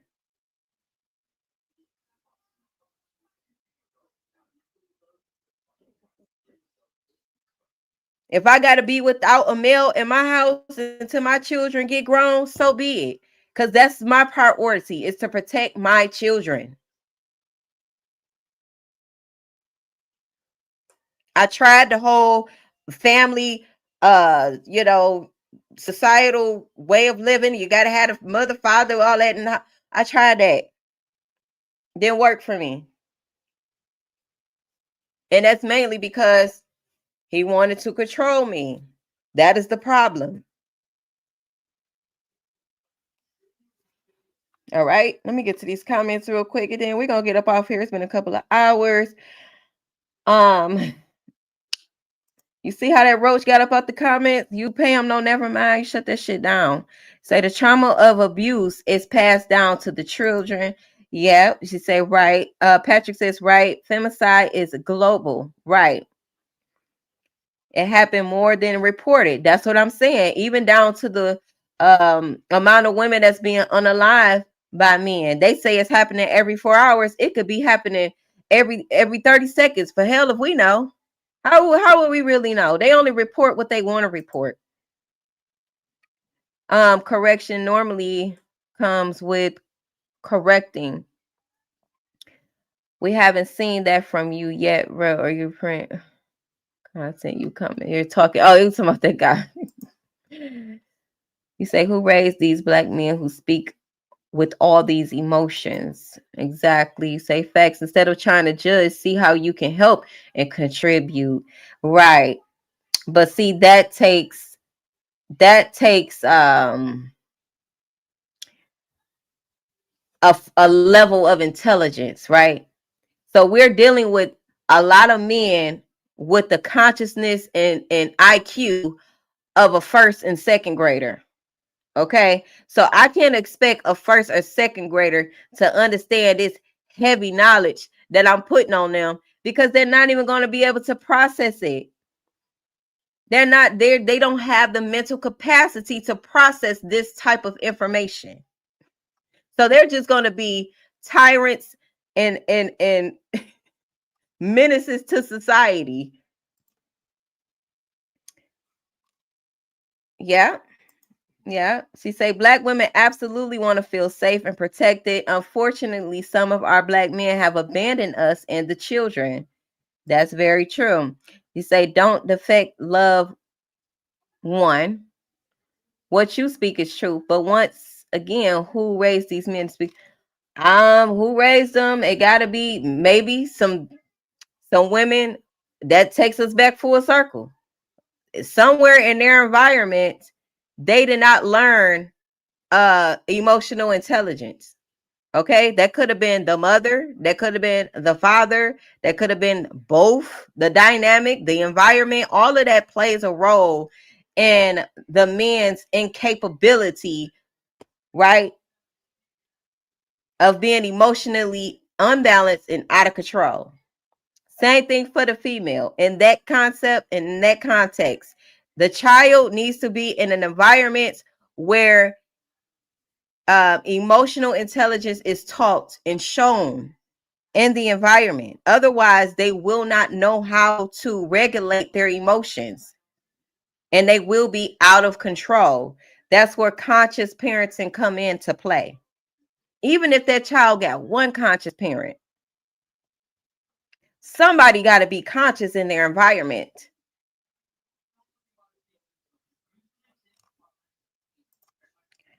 Say that's why my mother went. That's what my mother went through. She left and escaped with us to protect us. Our father did not. And a lot of times, unfortunately, that's how it happens. He said we talking protection, and he talking about Chris Brown and Usher. Right? Don't make no damn sense, Mercedes. None at all. Hey, Knee Deep. Hey, Tay. I'm doing good. I see y'all.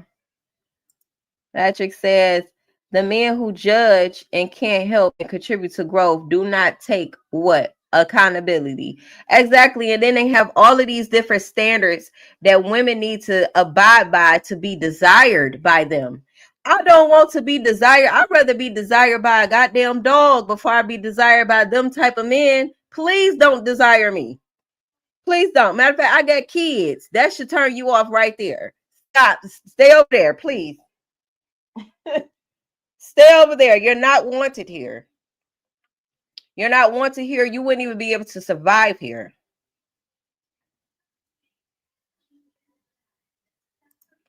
Try to give us a standard that we gotta, oh, you gotta look like this. You can't have these many kids. You can't have more than one baby daddy. You can't, you can't. It's always what the woman needs to do to adjust herself to be desired by the man.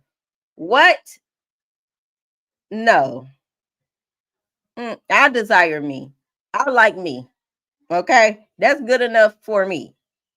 I don't need your acceptance. I don't need to have you to feel like I don't need to need anybody. And I definitely, what's that lady that sung that song that be like, a piece of man is better than no man. I don't want a piece of man that act like that. I don't want you. That was the most toxic song a woman could have made. A piece of man is better than no man. What? Girl, please. Girl, please. Say, for the sake of our words, they taking us out, and it comes with a level of awakening, not being work either. That's past tense.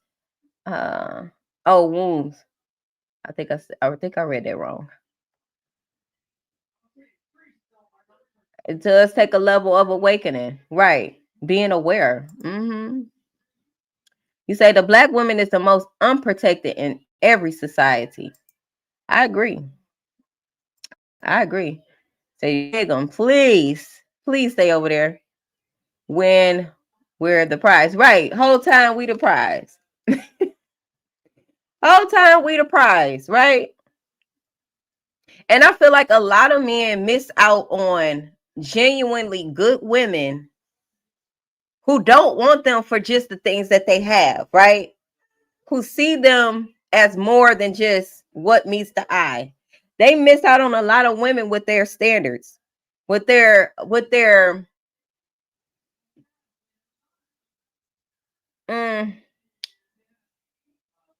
very physical standards that don't have no substance. Yeah, I kind of figured you meant wound. You're right. They just don't have no substance. Not looking for substance. And then judging what a woman appear to be.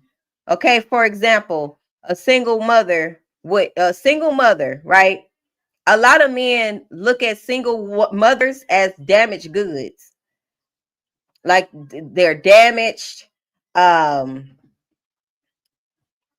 say all of these negative things about single women and single mothers, when in actuality, it's just that they feel incapable. They feel intimidated by what she has, right? What her responsibilities. That's how I see it. Because remember, people project. People project. So if you view me being something that I was naturally born to do, which was reproduce, right? I'm a woman. I have a womb that is a healthy womb. And you look at me having children as something negative or something that I should be ashamed of, then that means that you are incapable of being the man that I need you to be for me and my kids. And I want you to stay the hell away from me anyway. That's what that means to me. That means you're going to disrupt our environment. You're not going to be an asset here. So I don't need you here.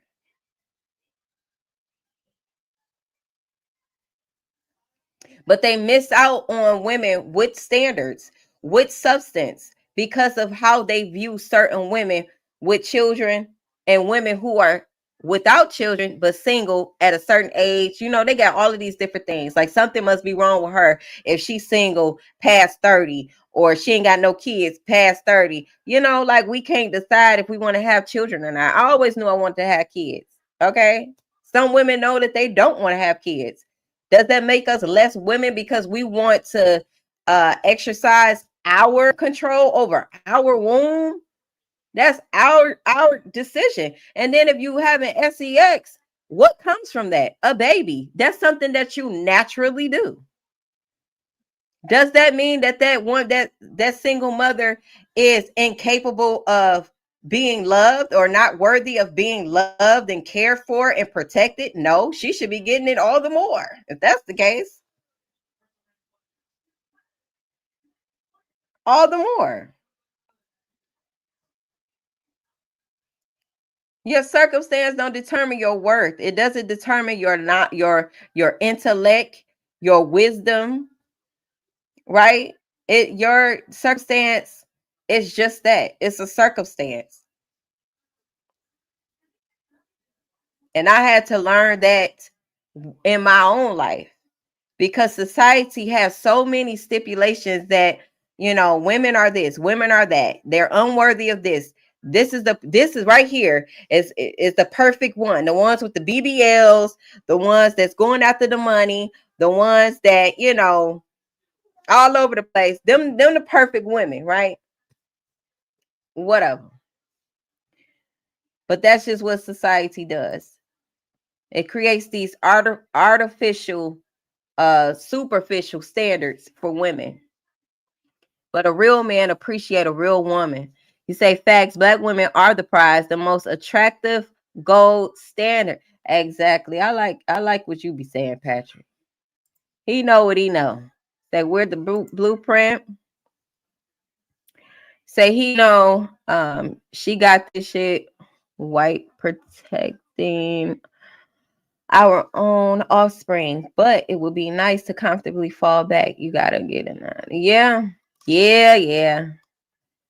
Unfortunately, yeah, we're the blueprint. That's what Patrick said. But yeah, I mean that's what Nicole said. We're the blueprint, and that is facts.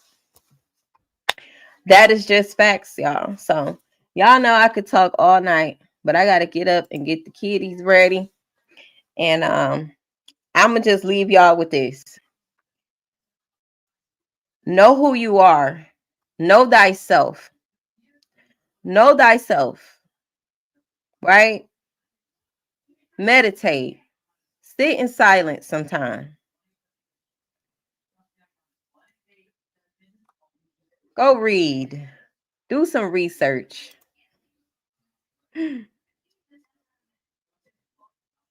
All right. And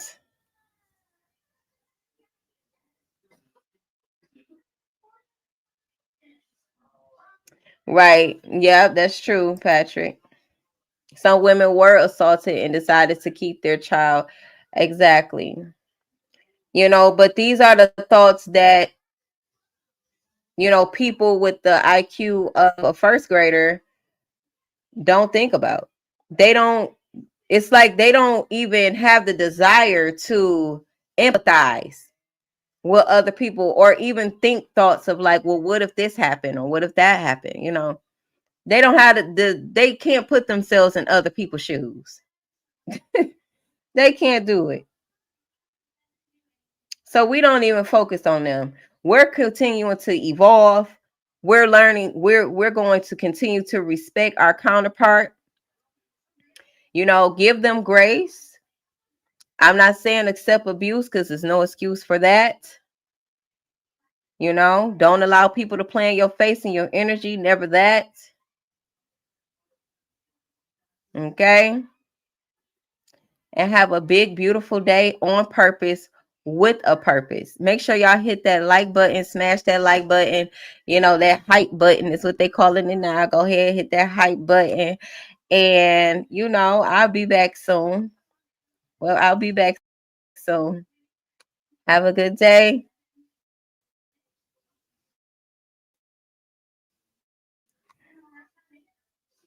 Good night, y'all.